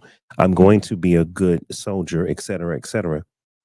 But I had a manager at my job tell me and tell the team, you know what I like about David? David is going to follow orders. If I tell David to produce a report a certain way, even if he disagrees, and she said, he will push back. He'll say, hey, boss, this calculation is wrong, or I'm not fully understanding why we're doing it like this, or are you sure? She's like, I'll push back, and I do that. She said, but when I say, David, I hear you, but this is what I need you to do. And I need it done by X amount of time because it's very political and we got to have our stuff done. And I'll do it like this. You got it. Yes, ma'am. Let's go. And I do it because I understand authority. I understand my role. And it's a, for those that may not know, it's called being a servant leader. You have to serve better than everyone else to prove that you're a leader. Some people lead by domination and beating their chests and yelling. Other people lead by out serving you or outworking you or out loving you in a relationship. You see what I'm saying? So the leader that we're called to be, men, if you believe in the faith I believe, is we're called to be servant leaders. We're called to be the kind of leaders that say, you know what, I'm gonna lead by example. So if I want peace at home, if I want tranquility at home, if I want words of affirmation and encouragement, then I'm gonna provide that. Baby, you're so good at this, baby. I really appreciate when you do that. Babe, I thought about you this morning and I started making breakfast, or I saw that you were, struggling with this. And I don't normally handle that, but I'm gonna go handle that because, I could tell you got a lot on your plate. Like, we got to do that kind of stuff. And when we do that kind of stuff, then a woman will come back and reciprocate, But, Shaq, to your point and to the point that I'm making, it takes the kind of woman that's willing to reciprocate. And see, that's the hero and the villain aspect, in my opinion, of today's relationships. The hero and the villain aspect is there are some people that just don't understand sacrificing and being vulnerable and being open. That makes you a hero, and being selfish and saying it's all about me and what you're doing for me. And I don't trust you. I'm not going to give you all that because you ain't earned it. That puts you on the side of the villain, in my opinion, because And maybe Shaq is right. Maybe those terms shouldn't even be used. As someone else said there earlier, don't even use those terms. But we got to be more self-sacrificing versus being more self-centered. Shaq, thank you for joining us, Shaq. I'm gonna let the other ladies close out and give us their summary. I appreciate Shaq. Thank you once again. Shaq. All right, and then there's two. You know what? I'm gonna let Delilah go last because Delilah like to come in at the 11th hour. So, Lady Cupid, give me your synopsis and your summary, your final thoughts on the whole. Oop, I didn't mean to do that. Where you at, Cupid? Yeah, okay, there you go. All right, Lady Cupid, give me your synopsis, your final thoughts on the whole idea of today's relationships. I know we said heroes and villains, but I'm really asking, you know, who I don't even want to place blame. So let me make that clear. I'm not even trying to place blame. I'm really just saying in today's relationships, we have problems and we have those that are working to help the relationship and solve the problems. And then we have those who are not helping at all. They're just kind of, making it worse. So what's your synopsis on um, heroes and villains in today's relationships? Well, I too don't truly believe in the heroes and villains statement. More so, it's just two people trying to figure things out. And, you have those who, one, can outgrow each other. So then at that point, who's the hero and who's really the villain? Because people change. So my thing is that if you want to, how can I say this? Basically, you just need to communicate with anything that you do. Because with communication, of course, it helps.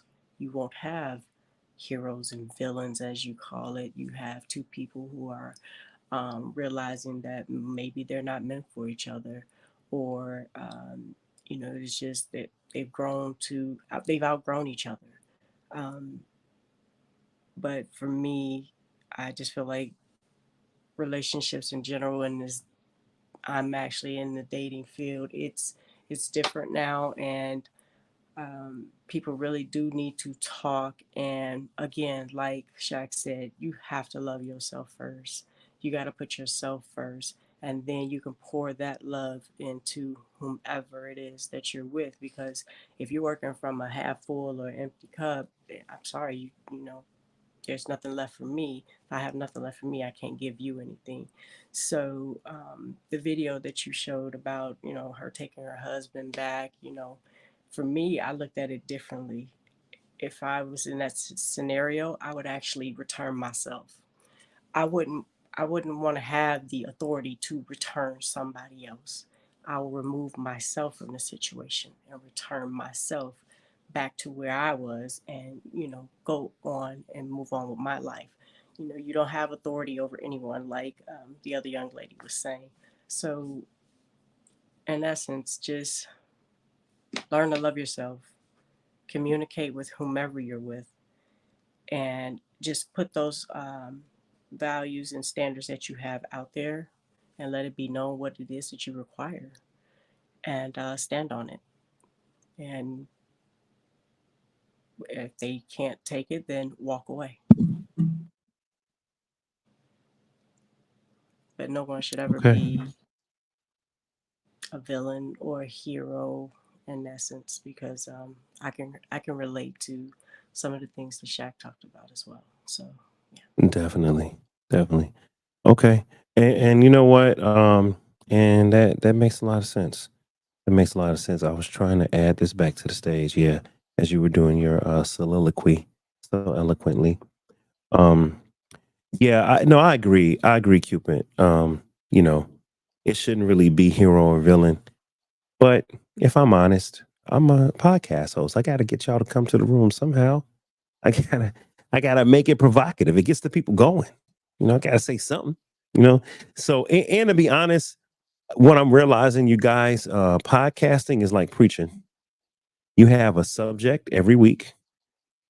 You have, a point and a counterpoint. You have a synopsis. You have a conclusion. You got all the discussion in the middle. But I'm starting to realize that a platform like this is a voice. And I did an episode last week on heroes and villains, 2 weeks ago, heroes and villains. And today I said, you know what? I'm gonna stick with the theme. I'm basically still preaching out of the book of relationship heroes and villains. And today, the hero and the villain was today's modern relationships themselves. It really wasn't about us. It was about how we doing it today. We doing it different than we used to, Cupid. It's It's true. we got to And do I something wanted to different. bring a point. I wanted to bring a point where we were discussing the bro code and the female code.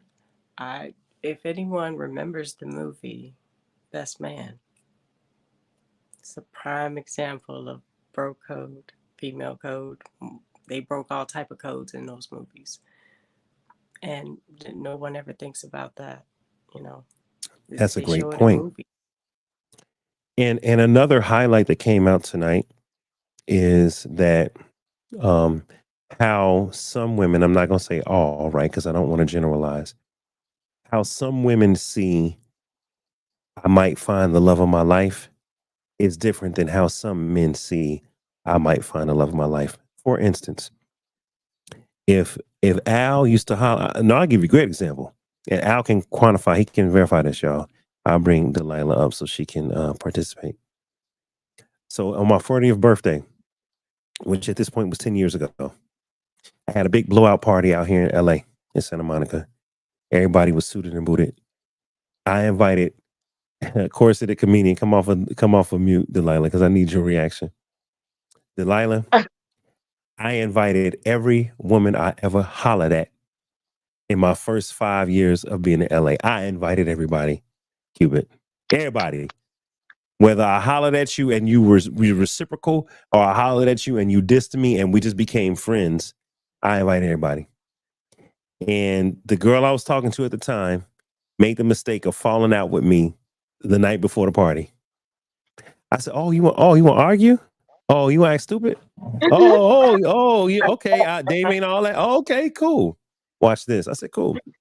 So when I got to my party, she was there and she was like, "I want to bring your cake. I bought you a cake and I still want to show up." And I ain't gonna lie, she had a nice outfit, bodacious. Everything was ridiculous. But I'm at the party and we had a long table like the Last Supper, and me and those girls in the middle. I got my friends from Atlanta and Chicago. I got my friends from LA. It's everybody. And she's sitting here acting like she all on me, all on my arm. And we pretty much broke up the night before. But because it's the party and everybody was there, it was it was at a penthouse. It was nice. She all on me and stuff. So when the bill came, I'm looking around and all this stuff. And she was like, I said, your plate cost this much. And she looked at me and she was like, she hit me with the, and what's she trying to say? Now it's my birthday. So my friends paid for me. They were like, "Yo, Dave, we got you." As a matter of fact, no, I take that back. My friends, they all gave me gifts. I didn't require them to pay for me. But they were offering like, "Yo, you want to get this dog?" I said, "Man, no, I'm cool." Dave, it's your birthday. So they passing money down. And she looking at me like, "Well, you got my food?" And I'm like, "You selfish heifer. It's my 40th birthday party. You break up with me the night before. You show up just because you want to, just because you want to be at the spot and show everybody, yeah, girl, he was mine." Or whatever she was trying to pull. So here's what I did. I told you I brought everybody I used to talk to. And this one young lady was a hairdresser. She was super cute. I said, "Hey, look, when you get here, I need you to just make an entrance. She said, "Oh, my sister with me. My sister thick." I said, "Bring her." Uh-oh. Have her put on her cute dress, her foo-foo shoes. They came in. "Hey, Dave. Oh my God. Happy." The girl next to me was like, "Who's all these?" And I looked at her like, "Oh, you thought I didn't have options?" So so on that day, our homeboy, Mr. Al Tariq, Hold on, I need some water because now I'm talking mess. Hold on.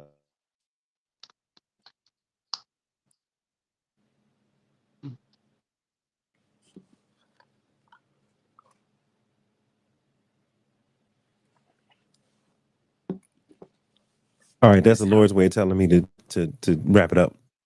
All right, so Al was there. Al was there, and somebody I used to talk to was looking mighty nice. Used to talk to, never slept with her, but used to talk to. Al leaned in and said, "Hey, homeboy, what's up with old girl? Y'all still?" And I said, "Ah, man, I'm cool, Al. You see, I got somebody. I got options. I'm good." Al went. He went. He said, "Nigga, you sure? Have you seen what you got on?" And I looked, and I said, "You know, Al, no, you're right. I'm not sure. I'm not sure." I said, "No, she off limits." And he laughed. He said, "Nigga, you selfish, man." But that was the actual bro code. He came to me and said, "Your girl looking good. Well, your friend is looking good. I know y'all never been there, but I know y'all had a little chemistry." So he was like, "Can I holler?" Because she seemed like she trying to. And I told him, "Go ahead." And he double checked. You sure? And then I had to retake, and I said, "Actually, I'm not sure. She looking a little too good tonight. I'm gonna be selfish. Even though I got somebody on my arm, I'm gonna be selfish." So the bro code was live and in function and in person that night with Al, where he was more concerned about me and Dave's friendship is more important than me hollering at somebody. You know, he wouldn't have done that if it was someone that I had dated because I have dated people before, and those people are off limits. There's people from Al's past off limits. I don't care. Not interested. Not interested. Not interested because, like I said, Lady Cupid, if you my friend, you my sister, I'm not scheming. I don't do that. Nope. So And the gentleman that I am dating right now actually did that exact thing. He asked a friend of his that I've known for many years if we had ever. We both said no. yeah. We never went there. So yeah. Okay. So and that's the gentleman thing to do because and the story I didn't tell earlier, because me and Al didn't tell our personal stories because Sophie didn't want us to do all that. But I met a woman on Hinge years ago. And as we started talking, she was like, "Oh, you from Chicago?" I said, "Yeah, I'm from the Chi." She said, "Oh, you know such and such?" I'm like, "That's my nigga. Yeah, I know such. That's my dog. I was know him. It's my boy. I play cards with him every week." She's like, she went, "Oh." I'm like, wait. You know him?" And she said, "Mm-hmm." I was like, wait, you know him?" She was like, "Mm-hmm." Damn. I'm like relationship? She said, "No, just casual, but yeah." And I said, "Wow." So then she came with the, we can't talk no more. Like we were on our first date, Delilah. She's like, we can't talk no more. And I'm like, I said, "I get it." So then I said, "Cool." So I'm like, "All right, where your car at? I'll drive you back to your car." She was like, "Are you gonna call him?" I'm like, "Damn right. As soon as you get out the car, as soon as you get out the car, I'm calling him right now." Bruh. She's like, "Don't get it. I don't want to be in the middle of y'all bro stuff." I said, "Baby girl, you already are." And it's not that you're trying to. You were honest and said, "I don't know if we could date because I used to mess with your friend. If you know this person." And it turns out, not only did I know him, he was part of the whole crew. Me, Al, all the homies used to go kick it, play cards, barbecue. He's my dog, you know? And so she circled back a couple weeks later and was like, "Well, maybe we can hang out."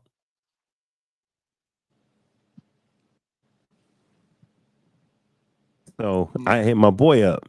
I said, "Hey, were y'all serious?" He said, "No, man, she'd be good look for you." I said, "You sure?" He's in that day. That was 5, 6 years ago, first of all. Second of all, she's a great person. Third of all, right, you know, if that's what you're looking for, then maybe. And so I just said, hmm. And I said, "Okay, all right, cool, all right." So she was like, "Oh, we can hang out. We can go eat dinner. We can go watch the game." And every week, every time I saw him, "Hey, bro, you smash it? Hey, bro, you see your girl? Hey, bro, you smash it?"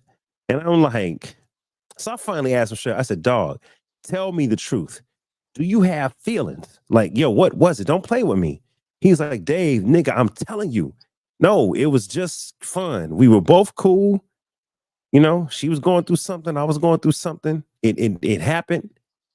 And he said, yeah, it happened for a couple times. He's like, but that's it, brother. Like, ain't no feelings. He said, nigga, if I had a problem, I would tell you. And I eventually did end up getting involved with a girl. I did. I ended up getting involved. But to my defense, she kept throwing it at me. I was a single man with needs. If they throw fireballs at you, you gonna catch them. Not no more. Okay. But back in the day, yeah, I caught a couple pitches. Whenever you pitching. Cities are Yep. small. Towns are small. Yes. Yeah. No, but when I was single, this is, and I'm gonna be real. This is before I got serious, y'all, about finding, because Lady Cuba, you've heard the story, and you too, Delilah, if you've been here for 2 or 3 years. In the early days, I was telling people how at one point I wasn't really serious about finding my wife. Like I would say, okay, I want my wife, but I wasn't making changes in my life to set myself up to find her. I was still, hey, they throw the pitch, I'm hitting a home run, Lady Cupid. And I had to not do that. I had to learn, if you really want to be serious about finding your spouse, then you got to stop entertaining the fun. You just got to, and you have to be the best version of yourself. David, church boy, Christian, you got to act right, Dave. You can't be out here wilding. So I had to do better. And when I started doing better, my life began to change, and the women around me began to change. So, and look, no offense to that lady, great person, but we were in the party world, and we weren't looking for nothing super serious, and that's what it was.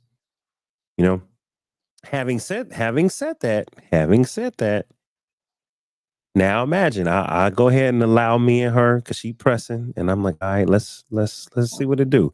Now we seeing what it do. Now my birthday show up. Now listen, y'all, I take my glasses off. Now it's my birthday. We at the club. Everybody like, hey. And I'm with old girl. She's sitting right there. Hey. Here come my niggas, Al and the rest of my crew. And the one that used to talk to her walk in, and he do like this. He walk in and he go, I said, oh, this thing. And on purpose, he went up to her, and when he gave her hugs, remember, mind you, they're friends before me. When he gave her a hug, he hugged her, and he was like this at me. He was like, he looked me dead in my eye. And I said, you know what? You're wrong. And he started to laugh. He said, I'm fucking with you. I'm just playing, Dave. I said, see you playing. You playing. Because I don't normally even put myself in that position for nobody to have anything up on me or my chick. You're not going to come up and be, nah, I don't do that. So the fact that he was joking, Delilah, he thought it was funny. But in a way, I didn't know if there was anything to that, because I don't know the details behind, whatever they had. So, yeah, I could never wife her because she couldn't do it. Too much security. That's why you didn't. Fucking security. I don't have to be secure. Niggas are shallow. Your boys ain't gonna leave it down. Your boys ain't gonna be honorable and say, hey, Dave, you know what? I know that was long before we met. Nah, they don't care. No, but who cares what people think? Who cares what people say? I think we're not talking about the villain in relationships is insecurity, sir. Okay, I'm gonna give you your stage, but I'm gonna say this. But in this case, we're not talking about hypothetical. We talking about for real. You've been with her, and I'm gonna marry her, and you gonna come to me. Hold on, listen, and you gonna come to me in a moment of drunkenness and anger when you mad at me, and be like, bro, that's why I FGOB. That's why I know what her look like. That's why I know what she like, and that, and I had her like this. No, some Negroes will do that to you in a moment of anger. I'm not saying he would. I'm using now a hypothetical, but I'm not. Listen to me. I'm not saying he would, but there are men that would. And so here's what I'm saying. So therefore, a real man ain't gonna put himself in that position, and he not gonna mess with somebody that's community. But that negates your bro code because a friend wouldn't do that to you ever. But you gotta understand, everybody ain't your friend. So there's a bro code. Everybody ain't your bro But though, then there's and you also gotta know another that. bro code. It's confusing. Men are liars. It bothered him. The villain in relationships now, insecurity. Another villain. Media. Another villain. The government. Men are so chocked full of soy products thanks to the government making money. Y'all are soft and insecure, unlike any generations have ever. Y'all are single. You go eat fast food on the regular. That's not meat. That's a bunch of soy. You're in your emotions. You're crying. You're sensitive. You're throwing tantrums about people stepping on shoes and I need respect. I need respect. I need respect. What is that? What is that? That is a concept that is made up in somebody's head that you're willing to die for. That's weird, weak, and insecure. And then you listen to rappers that tell you that you are insignificant because you don't have diamonds and pearls and girls and dogs. You hypnotize yourself into thinking you're lesser, and then you blame women for loving themselves and bettering themselves and growing and being everything they can be, for being secure in themselves because you spent so much time hypnotizing yourself with the negative and stuffing yourself full of fast food that is soy that has boosted the estrogen in your systems, gentlemen. That's the enemy. You are your own enemy. Get a wife. Have someone who cooks for you so you're not eating all this fast food, so you're not weak and whiny and fighting imaginary people for, I don't know, shoes? Like, what is wrong with you? What is wrong with you, man? Soy is the enemy. Insecurity. And music. Stop And listening music. to Baby Dingus or Baby Extra Baby or Super Right. Baby. The Baby. little baby extra baby new I NBA got, young baby. I got, stop.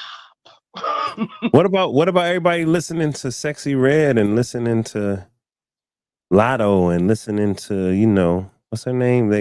Who just got who just got a DUI? Glorilla. Fantastic. Fantastic. She tell women to get her stuff together. Good. Get your stuff together. Get your money. She's uplifting women. You know who going to the concert and buying posters and on their OnlyFans? Men. I'm not looking at naked ladies on their OnlyFans. You right. Y'all are. Men You complain right. about this with these women because they listening to I don't listen to if I don't like it, I'm not listening to it.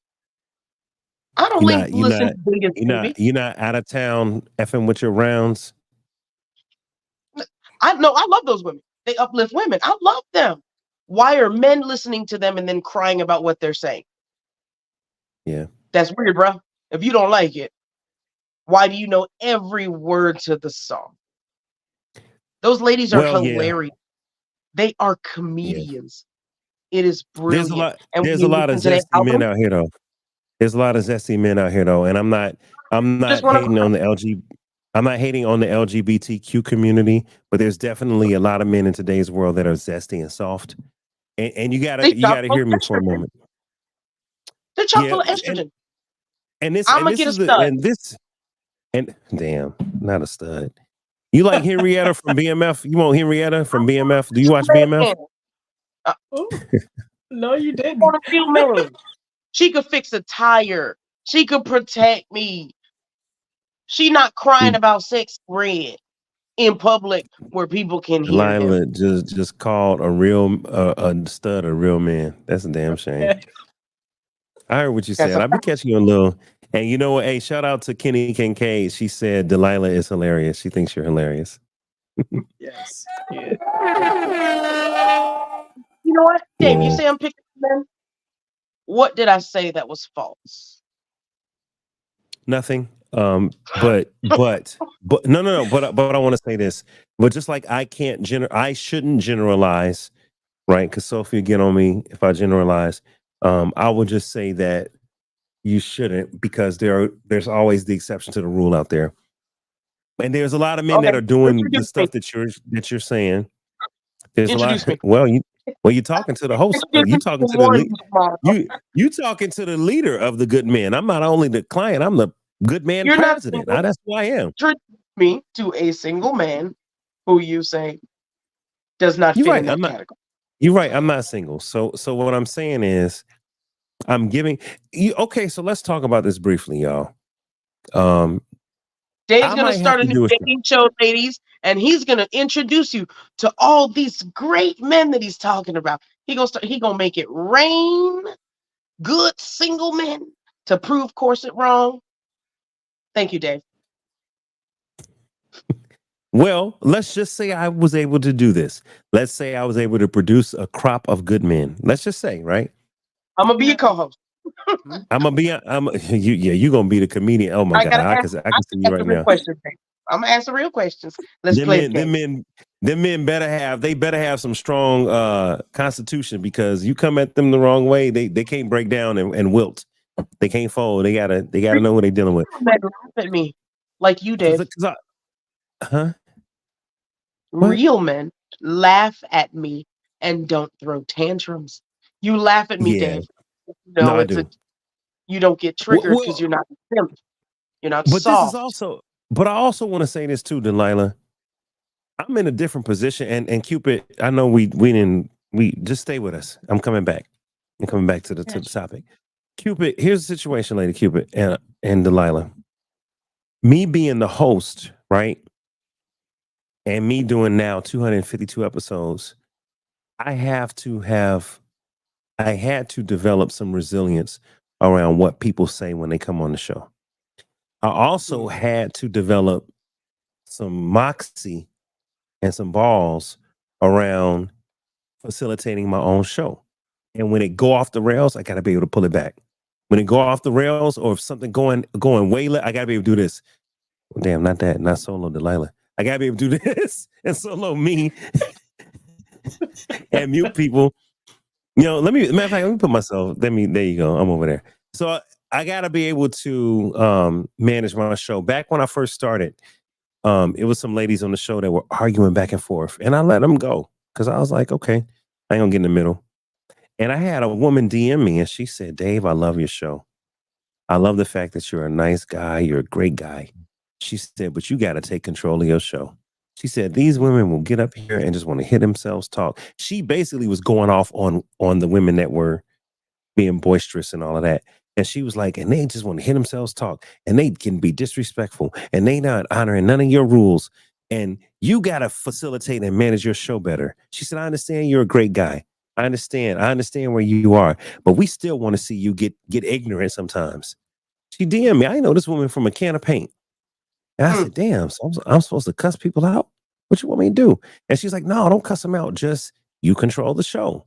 If they go left, take them off the stage like Kevin Samuels did." And I said, that's a good point. And so on one of my shows, when my former co-host, shout out to Amber, and her best friend was going at me. Her best friend was going, and I was like, "Yo, lady, why are you coming at me?"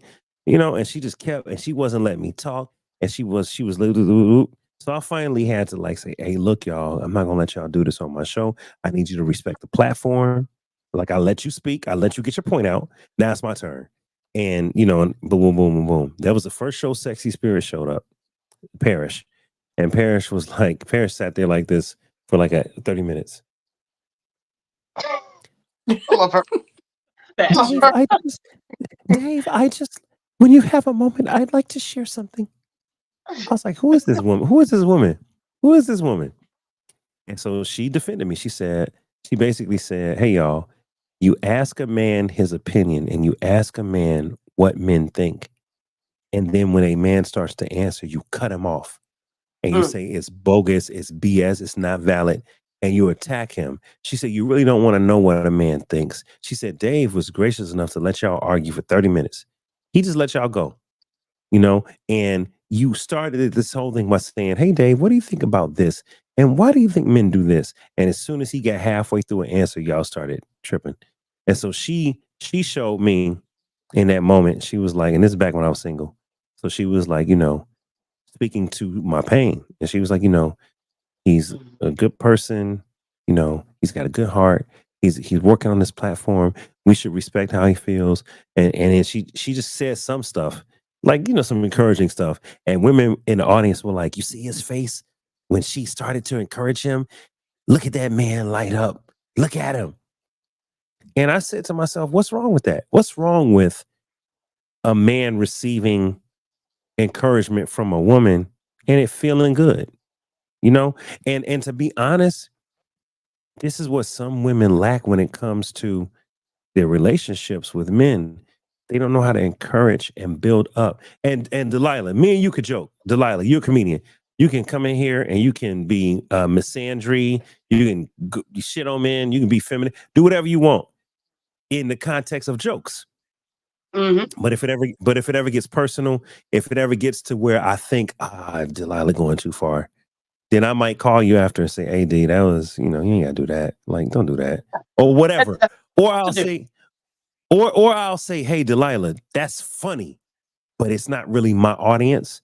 Like on stage, dude, that's you. I can't censor you. I don't want to censor you. Do your thing. But on the show, I might, and we've had those conversations. And I've also let you know what I like about your comedy, what I like about your resilience, what I like about what you bring to the table. And I've said, hey, don't beat up men too much because, think about it. And don't attack marriage too much because think about it. I'm about to go through this. I'm doing, and me and you, we reached to understand. You're like, Dave, you're a good guy. You know what? I never meant no negative, and and I saw your post this week. I got brain damage. It's already gone. The one that said, the one that said something about it felt good, like people can apologize, whatever it was something along those lines. Toxic. It's always toxic. It's in the morning. I call it breakfast toxicity. If you want to be encouraged in the most toxic way and forgiving toxically, follow me. Yeah. Course of the Comedian, TikTok, spiritual healing, but you can still be toxic while healing. The Lord has shown me all manner of ways to heal while still getting to be me and giving it Well, to look, karma. I want everyone to follow you, check out your comedy. She's in Vegas. This is Delilah, the Course of the Comedian. Delilah, I appreciate you. Thank you for joining, Delilah, for real. Come back next week, all right? That's my friend, Delilah. Delilah. I do have an I'll issue be with the in name, Miami though. very soon for any Floridians. You I'll be in Miami? headlining. So, hey, Delilah, please, just do me a favor. Don't lay nobody's head in. Don't lay nobody's head in your lap, and don't cut nobody's hair. Because the last person that got cut by Delilah, it didn't work out for him. It's military men. They'll be fine. I'll probably end up married. I have a theory though. I think the Bible was using allegory. I think when he laid his head on her lap, something else was going on. Well, yes, worship. Utter worship and obedience, ladies. And that's what you deserve in a relationship. If you're not getting that and you don't get that proposal in the first 3 months, time to go. 3 months? 3 months? I got proposed to I met a dude last night. He proposed in the first 3 minutes. Follow me, I'll teach you how. Fellas, follow Delilah. Follow Course of the Comedian on TikTok, fellas and ladies. ID, I'll see you later. I appreciate it. That's my own girl, Delilah, man. And then there was Lady Cupid. All right, Lady Cupid, Cupid's lair. Take a minute to explain to everyone Cupid's lair. Well, first of all, give us your synopsis of the topic at hand, which is, heroes and villains. I put that out there as a way to make people think. But relationships in today's relationships, heroes and villains. What are the biggest problems in today's relationships? Give us your synopsis, Lady Cupid. Biggest problems: consistency, communication, um, understanding, having empathy. That things go both ways. It's not always one sided. And as you just mentioned, men need that attention as well. So if it's something that you're not giving, it all starts with yourself. Love yourself, and then pour that love into someone else. But it all starts with you. So um, just know that you have to have your boundaries. You have to have your standards, and understand that everyone else has their boundaries and standards. You can outgrow someone, or you can grow together. Mm. But end, it all starts with you. So um, take time to really focus on yourself and know what it is that you want and how you want to be loved and how you want to love. And then you can give that to someone else. Until then, I still don't see villains and heroes. I see two people who are trying to grow either together or you may grow apart. And in my situation, I grew apart. But we're okay. Yeah. Some people are just not meant to be. So just focus on yourself and know that it starts with you. It starts with God. Um, have that relationship with Him first, and you'll be amazed at how far you can go. Because Dave, just watching you over these almost 3 years, and you spoke into existence what you wanted. And I remember the day I watched the show, and all the way down to the "she better have edges," and you have beautiful fiance because of that. So it's you Yeah. just have to speak it into existence of what you want. And if it's not what you want, let it go. And if it's for someone else, it has nothing to do with you. Okay, so I want to jump in there. You're right. You're right, Sandra. Like, you know, I said what I want. I'll give everyone this. First and foremost, God gets all the glory in anything that's happening in my life. Anything, the good and the bad. And God gets the glory when it comes to me and Destiny. And you've been here, you've seen it develop, right? You've seen the show develop, you've seen me develop. You've seen me show more of my Christianity, more of my faith in my show. Because initially I didn't show some of it, right? Um, and Sandra, like, you know, when it comes to finding a wife or being found of your husband, it takes two. It takes you and God. It's not David by himself. It really takes a submission to God, and it takes some purposeful, intentional dating. You know, I was single, Lady Cupid. If people came my way and I wanted to entertain it just for fun, I did that. But the thing was, I had to learn, bro, you're not gonna attract your wife if you out here just dating, just having fun in situationships. And I remember one time my ex-wife, this is back in maybe 2012. My ex-wife, I had put like, every time I was out at a bar or at a club, if I took pictures with the crowd or if there was a young lady I was with, I'd take a picture and post it. My ex-wife texted me one time and said, "Hey David, I saw your Facebook. This is Facebook days. Hey David, I saw your Facebook post with all those girls. That's not a good look. You need to do something different." And I'm saying, you divorced me. Who are you to tell me what's a good look? I don't care what you calling a good look. It's a good look to me because I'm single and I'm mingling and I'm having fun. So F your little comments. If you thought it wasn't a good look, you should have kept me. That's how I felt going through a divorce. But then I had to think about it. I said, yo, she telling me this ain't the man I know. The man I know was a one-woman man. The man I know loved and loved hard. But and I understand what she was saying, David. This ain't a good look. I don't like you being out here philandering.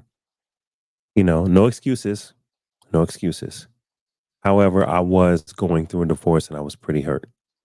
But what I had to get past, Sandra, is get past the hurt, get past the years, get past the I'm getting older, get past the I've made mistakes and I've chosen improperly multiple times. Get past all that. Get past the I'm going gray. Get past the I'm not as slim as I used to be. Get past the oh man, I wanted to be an actor when I was 20 and 30, and now I'm 40, and now I'm getting older, and I look like Uncle Phil instead of the Fresh Prince. Like, let that go, bruh. None of that matters. What matters is You're healed. if God is in control of your life, and if you're here serving God, then the word says, if you delight yourself in the Lord, he'll give you the desires of your heart. So, Sandra, I began to change. I'm going to tell you, and just a few people that's watching, I had to stop entertaining situationships if I wanted a relationship. To translate that for the men watching, I had to stop taking down coochie just because I could. Just because they offer don't mean I got to accept. Just because I want her don't mean I got to go after her. If you really want a wife, sit your butt down, focus on God, change your life and start doing things better. Get back into your church and your faith. And more importantly, date with intention and stop hurting women. Stop just getting coochie because they providing it. They might provide it out of hurt. Leave that mess alone. And I had to chill. And when I chilled, things started changing. And then women started showing up. And, when women started showing up, I had to make more choices. Okay. Now they showing up. Do you really feel you're compatible with this person? And then I went through the whole humiliation of women saying, you 47. Why you want a girl that's 27 to 37? Who you think you are? Oh, you want a young girl. Oh, and I'm like, what are you talking about? 27 is a grown ass woman. But they're like, oh, but you're 47, so you can't do that. So I was like, I had to get past all of that. I had to get past people ridiculing me. I had to get past people making TikToks about me. I had to get past people cussing me out on lives. And I had to just still be who I am. I had to still love God. I had to still love women. And I had to still treat people with respect. And I had to continue to do my show and be myself. When it's only one person watching, I had to continue, Sandra. And going through all of that, then God saw fit at whatever point. And he said, you know what? I'm going to bring my son some, a good thing. And when Destiny showed, man, don't make me tear up. I'm already a bottle in.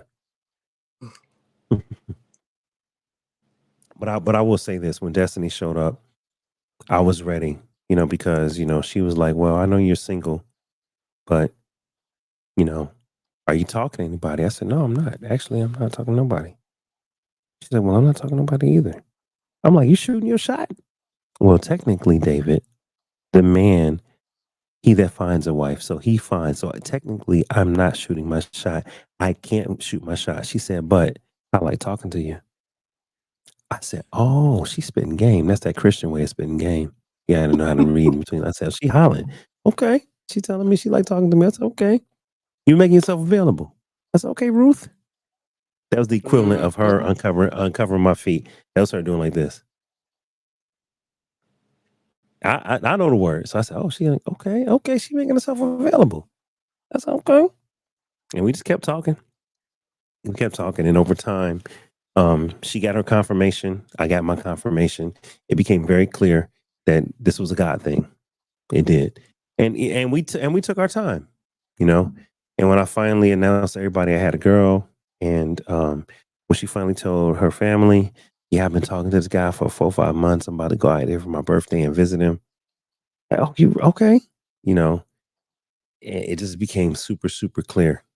And after her birthday, after her 29th birthday, I don't know how, Sandra, but I ended up going on ring sites. And next thing you know, I bought a ring. And then the proposal. and then the proposal. And I knew that I was scared and that this probably meant she was the one. Because this is crazy. My friend from high school, my homeboy, Kev, not Kev the barber that y'all know from the show, but it's a different Kev from my high school. Whenever I went through a relationship up and down, Sandra, Kevin was there. Before I got a divorce from my ex-wife, Kevin popped back up in my life because we went to church together in college. We wrote songs together. We went to high school before we were saved. Like I know Kevin. So it's weird. Me and him get close and start catching up when there's pivotal moments in my life when it comes to relationships. I when I can move to LA, I slept on Kevin's couch. Like that's my boy when I went through it. You know what I'm saying? So I called him, man. I said, yo, Kev, man, I need to talk. He's like, what's up? I said, I told you about that girl I'm dating. He said, yeah. I said, man, I got a ring. He said, oh, got it? I said, on top of that, she lands in 40 minutes. And I said, nigga, I'm scared. I said, just like that. I said, nigga, I'm scared. Like, should I say something? Should I do it? Like, why am I so nervous? I said, yo, my stomach is just doing flips right now. I said, I don't get nervous like that. And he said, Dave, you're nervous because you love that girl. He said, I know you. You don't get like this if it ain't serious. He said, you normally Mr. Chill. You Mike Lowry. You chilling. He said, nah, when you like somebody, and he said, you're nervous because you love her. And he said, I said, what should I do, man? Should I ask her? Should I wait? Is it too soon? It's only been 8 months. Last time I got married, it was 8 months. Should I do it? And he said, you know what, man? Just go be Dave. That's who she like. Just go be Dave. That's what she like. So if you feel like you're ready, go for it. If you want to wait, go for it. He said, just be Dave. Just be yourself. Be authentic, as you said earlier. And I had that ring and she landed. I put it in my closet. And I think maybe the second or third day she was out here, Sandra, right before I had my surgery, out of the blue, she's like, baby, you want to go to crustacean? I'm like, yeah, baby, I made appointments for us to go to crustacean because I know this is what she literally said. I know you used to take your hoes there, but I want to see what it's like. I said, I didn't take no hoes to crustacean. I said, I might have took 2 people. She said, well, they hoes. I said, why they gotta be hoes? One of them I was in a relationship with. She wasn't no hoe. She's like, well, I want to go since, you said that's where you took your hoes. I want to see what crustacean is about. And it looks really nice. So the day we were going, we were running late. And she was like, baby, I'm going to call them, And I said, all right, call them. Tell them we're going to be late. And we were leaving the house. I was going to leave the ring. And we were leaving the house. And she was like, my shoulders are cold. I said, you need me to get a blazer? She said, here, take my blazer. I gave her a blazer. And then I was like, well, now I feel like my stomach just out uncovered. Let me go get another blazer. So I went in the room and she saw me. I closed the room door. I closed everything. And I looked at that. I looked in the closet and I was like, I'm about to grab this ring. I'm like, man, if I grab this ring. And the Holy Spirit was like, just grab it in case you need it. I grabbed it and stuffed it in my pocket. And then I had to put a blazer on over my back pocket because I didn't want her to see I had a lump in my back pocket. So now I had to get in the car. I was getting in the car. I had to sit weird. I had to sit like this. Because I didn't want to crush the ring box. It was in my back pocket. And I didn't have time to switch it because I didn't want her to see me fumbling with a box. So I'm driving like this, up on the angle. And she's like, let me run inside. And I'm like, well, let me park. No, baby, let me run inside. They're gonna charge us $100 if we're late. Let me just run inside. And I was like, okay, go ahead. And then God was just like, I'm giving you time. Like, let that girl go. And I got the ring and I was like, do I want to do this? Help me, Jesus, please, God, help me. I don't know what to do. Like, just take it in there with you. So I took the ring in there with me. Now, I don't remember. I think it was in my coat pocket. and I had the coat on, and it was hot as hell. And she was like, "Baby, why don't you take the jacket off?" I'm like, "No, no." I'm like, "No, I'm good." I'm like, "No, I'm fine." I'm like, she's like, "Baby, take the jacket off." I'm like, "No, it's a vibe. It's a look. Let me have my look." She's like, "Okay, baby." And so finally, she was like, "I gotta go to the bathroom." She went to the bathroom. I switched it and put it wherever in the other pocket. I think I put it in my middle pocket. Took the jacket off. Now I'm sitting there with the jacket off. I'm cooling off, but the ring is it's an expensive ring. It's in my lapel. So finally, I was like, "Look, I gotta go to the bathroom." I went to the bathroom, Sandra. I must have been in there 20 minutes. My stomach let loose again. I was nervous. I was scared. I was like, "You know what? I'm not doing it. I'm not doing it. I'm not doing it. I'm not doing it. It's too soon. It's too soon. This is 8 months ain't long enough. You did this last time. You did this last time and it didn't work out. You need to give it more time." I'm everything. And so finally I opened the ring. I looked at the ring. That bad boy was glimmering. And I said, "You know what? My mother didn't raise no bitch." I say, "I love her. And I better act like it. Don't get scared now." So I went up to the garçon. I said, "Hey man, let me talk to your manager." He said, "Is there something wrong, sir?" I said, "No. I need you to turn the music down because and I'm about to propose to my fiance." He said, "Right now?" I was like, "Right now." I said, "Turn the music down. Can you please send my waiter?" My waiter came over. That's when he started whipping up the. He had already started whipping up the ice cream in front of us. They made homemade ice cream. And so I told him, I said, "You want me to sit back and watch the show when you made the ice cream?" I said, "Hold this phone. I need you to watch the show." And he was like, "Oh." And Destiny was like, now she later told me, Sandra, she later told me, she said, "I was scared. I was like, what is he doing?" She said, "I wasn't even thinking proposal. I was just like, what is he doing?" Because see, she's very private. She doesn't like public displays of affection and, over the top, demonstrations. That's not her. She's very like, it's us. I don't care about what they talking about. So when I started to kind of make a spectacle, I hand the waiter the phone and now he's recording. She's sitting there like, what is he about to do? And I got up, and when I got on my knee, man, my knees were hurting.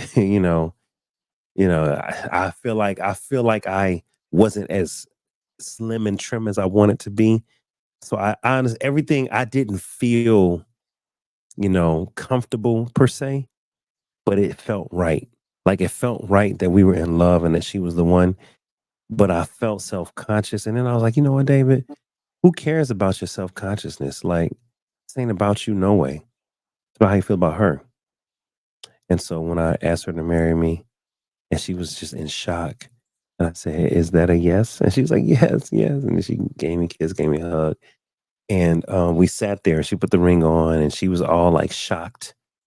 And then, because I was sitting across from her, but when I came and sat next to her and we talked, she was just like, "Baby, I, I'm in shock."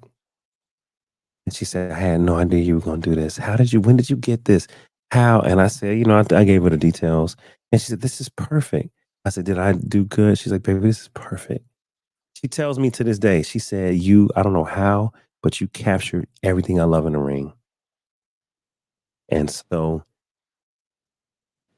I guess I'm reliving it to let you guys know that as a man, if you do right, Sandra, and if you start to focus, God will bring you someone. Now, I don't know how it feels for a woman. For her, I know she prayed a prayer. And I know that the last person she dated, she said, "I don't want to meet another man and fall in love with another man unless it's my husband." Now, I know that was part of her prayer. She said that 6 months before she met me. She said, "I don't want to meet another man. I don't want to fall in love with another man unless it's my husband." That was her request. And she said she was content with just doing it God's way until whoever this man was showed up. And she did say that she prayed for an engineer. And here I am with an engineering degree. And she did say I was okay. She was okay with someone 10 years older. I ended up being 20 years older. And that comes with the being flexible because it might not be 10 out of 10 perfect of what you asked for. It might be 9.8 out of 10. It might be 8.8 out of 10. But you got to know that some of that stuff wasn't worth it no way. Some of the stuff that I claimed, oh, I don't want, I need somebody 5'8.5". I used to say that. She's only 5'5". If I disqualified her because of her height, we wouldn't be here right now. So I had to learn and grow. Some of those stuff, some of that stuff on my list was superficial and it was BS. And But God had to deliver me from that. you also Go said ahead, you but were what? open. You also said you were open. I remember that day. So you did say you were open. It wasn't set in I was stone. open. That's right. That's right. So to close out the story, speaking what you want. First of all, knowing what you want and knowing what you don't want is huge. A lot of times, Sandra, we just dating. We just kind of going with the flow. Hey, okay, this is what life brought me. Let me see what it is. Maybe she's the one, maybe she's not. And there's an aspect of evaluation to it all. There is. But you also got to know what you want and what you don't want. I used to always say, well, I don't want nobody that this. I don't want nobody that. I don't want nobody that. No, start saying, hey, forget about what I don't want. Here's what I do want. I would love someone that did this. I would love someone that was like this. I would love someone. And don't be afraid to put out into the universe to pray to God about what you really want. Because if you pray to God about what you really want, now he can do something with that. You got to put it out there. The Lord will give you, right? Delight yourself in him. He'll give you the desires of your heart. That means you got to have desires of your heart. If you don't know what your own desires are, you cheating yourself. And look, where's my friend Kenny Kincaid? Is she in the building? Because Kenny Kincaid then found somebody. Like God then brought her somebody. Really? I'm gonna have to have her on the show. Remember her? Kendra, this ain't Kendra G. This is Kendra R. But Kenny Kincaid, if you're still in the comments, just let us know you found someone. God brought you someone. Just give me some hearts, some flames. Give me something if you're still out there. Mm-hmm. Definitely have to speak what you want and just stand on it. Yep. And in detail. Don't be so superficial as you were saying. You have to just put it in detail what you want in that person. You also has to make sure that it's what you She can said give. if or when me and my guy receive confirmation. She said, I can't wait to tell you. People told me I wouldn't find anyone who valued what I valued. So she said, if and when. So I know that they're still evaluating. So I'm not gonna put too much on them. But I will say this, Kenny Kincaid has been a lifer from the early stages, just like you, Sandra. Maybe even before you, Sandra. Kenny Kincaid, we talked all the time. She's Seventh-day Adventist. And she definitely wanted someone to share the same faith. And I know Seventh Day is a particular cut, of being a Protestant Christian. But I told her, I said, you got to find somebody that believes you believe. And don't date someone that doesn't, because that's too big of a hurdle. Find someone who believes you believe. And so for her to find someone that shares the same faith and he's pursuing her, it's not like, that's the tough part for women. You can't really pursue the guy because you got to let him pursue you. But you got to make yourself be available and stand out. And I know that's a challenge. Ruth did it by two ways, and some women don't want to hear this. Ruth did it by being Boaz's best worker. She worked in his field, guys. How many women today are going to say, hey, I'm going to go work in his field. I'm going to go be around him and I'm going to be his best employee. They ain't trying to hear that. They trying to be a boss bee. They ain't trying to be a good employee, a good servant leader, a good supporter, no. They like, who does nigga think he is? Why I gotta support Dave Life TV? This about Death Life TV or whoever the woman is, right? They want to do their own thing.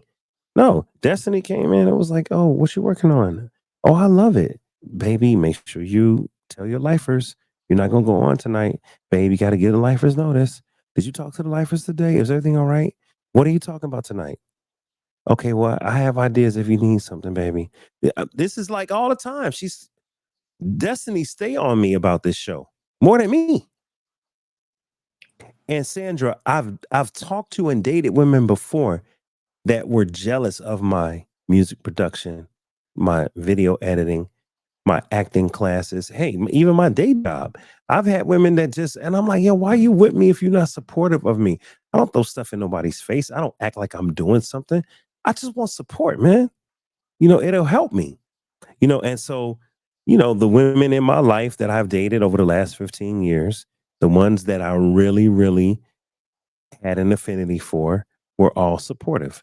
And the ones that I could care less about were not supportive. You know what I mean? So Destiny came in and just, man, look, y'all have no idea. Destiny called me all the time, baby. We should book this person. Now it's we, now it's us. It ain't Dave, it's us. Baby, I was thinking about this. We should try to book. You want me to call this person?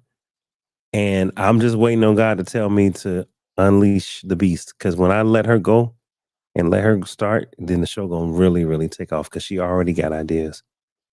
And that's where it comes in where you said we're equal, although we're not the same. That's what you meant by that. And some people didn't catch it, Sandra. No. Some people didn't catch it. And you know what? Maybe that's why I'm here. Because I caught it and she caught it. And now we both understand. Me and Destiny both get it. And specifically for me, I wanted a helper that was suitable. And a helper don't mean less than. A helper does not mean less than. If you make a helper mean less than, then you don't understand what help is. You know what I mean? Like some men would not be who they are without their wife. Think about this. I tell people this. If your mama is so important to you, and I love my mom, God knows that. But if your mama is your mama and they take care of you and they help you become a man and they are the wind beneath your wings, like, you know how men feel about their mama. Your wife is supposed to be above your mama. And some men don't want to hear that. And don't diminish your mom. Your mom is everything. But make wife above everything. And that's what some people ain't ready for. They ain't ready for that. They call me a simp. Oh, he a nice guy. He a simp. Who this nigga think he is? Okay. That's why you're gonna be over there on Pornhub. Not Pornhub. Yes, you're right. Definitely is what is gonna be over there. They're gonna be over there. All right. Hey, Sandra, you've been hanging out. I appreciate you. I know it's late in Chicago. Thank you for joining. I really appreciate you. I thank you. And again, it was just wow. I had your shirt on, so yeah. Ain't that crazy? Let me see the shirt. That's crazy, man. She got on that Daddy Days. Yes, hey, so that was the first version of the Daddy Days Luscious Lip Care. Now that I'm getting married, I'm not gonna lie, we might continue the lip balm. We might. We have a couple of hurdles because the supplier started freaking out and went weird on me. I used to talk to the supplier's best friend. And when me and the best friend stopped talking, the supplier dried up. Took a year to happen, but it eventually happened. There are other suppliers all over the world. Correct. So, but now it's just do me and my wife want to go there? Is that where we want to go? You know what I mean? And so I'm being very patient about it's a brand, Dave. Don't let it go. It's a part of your brand. It's a part of your brand. Let it go. No, I know, and I agree with that. But it's just a decision on what we want to do as a couple because we could do a lot, So I'm just being very strategic about what I ask her to help me with. Because if I ask Destiny, she will help me, and she will say, "Okay, baby, let's put thoughts on this, come up with something." So I don't ask her unless I know, and that's part of being a man. You got to know that that's something you really want to do. Because if you get her going, and she's gonna be, and then you pull the rug from under her and say, we ain't doing that no more. Nah, I'm gonna do something different. It's gonna be like, yo, I just support it. Like, what are you talking about? So I'm not doing that. So I'm gonna take my time when it comes to that thing. But you're right. It's part of my brand.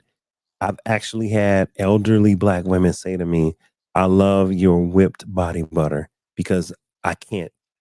My hands can't move the hard shea butter. It's too hard. So the fact Yes. that your stuff was whipped and soft, and I'm elderly, I love the way it smells. Look, this woman was like, "When you get the next batch, please call me." So I understand that there's a market for what we were producing. Those with Um, arthritis. Yes. those were arthritis. That's right. Hold on. She said, Lip scrub. "Were there any more lip scrubs?" The labels could be taken off. The lip scrub has expired.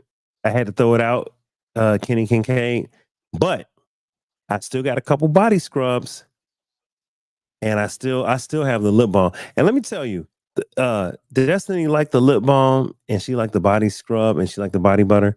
The one particular body scrub that smelled so good, like once we started dating, and I gave her one complimentary, that joint was gone in a month. She's like, "Baby, you have any more of that body scrub?" I was like, "Yeah, but it's a different scent." She was like, "I don't care, send it. I love it." I was like, "Really?" Shoot. So Well, I need some of that yeah, scrub. it's the body scrub was tight, and it was a foaming body scrub, which was even interesting. But anyway, we've been on this bad boy. Oh, we have 4 hours. Hours. Jesus, We just hit 4 hours. wow.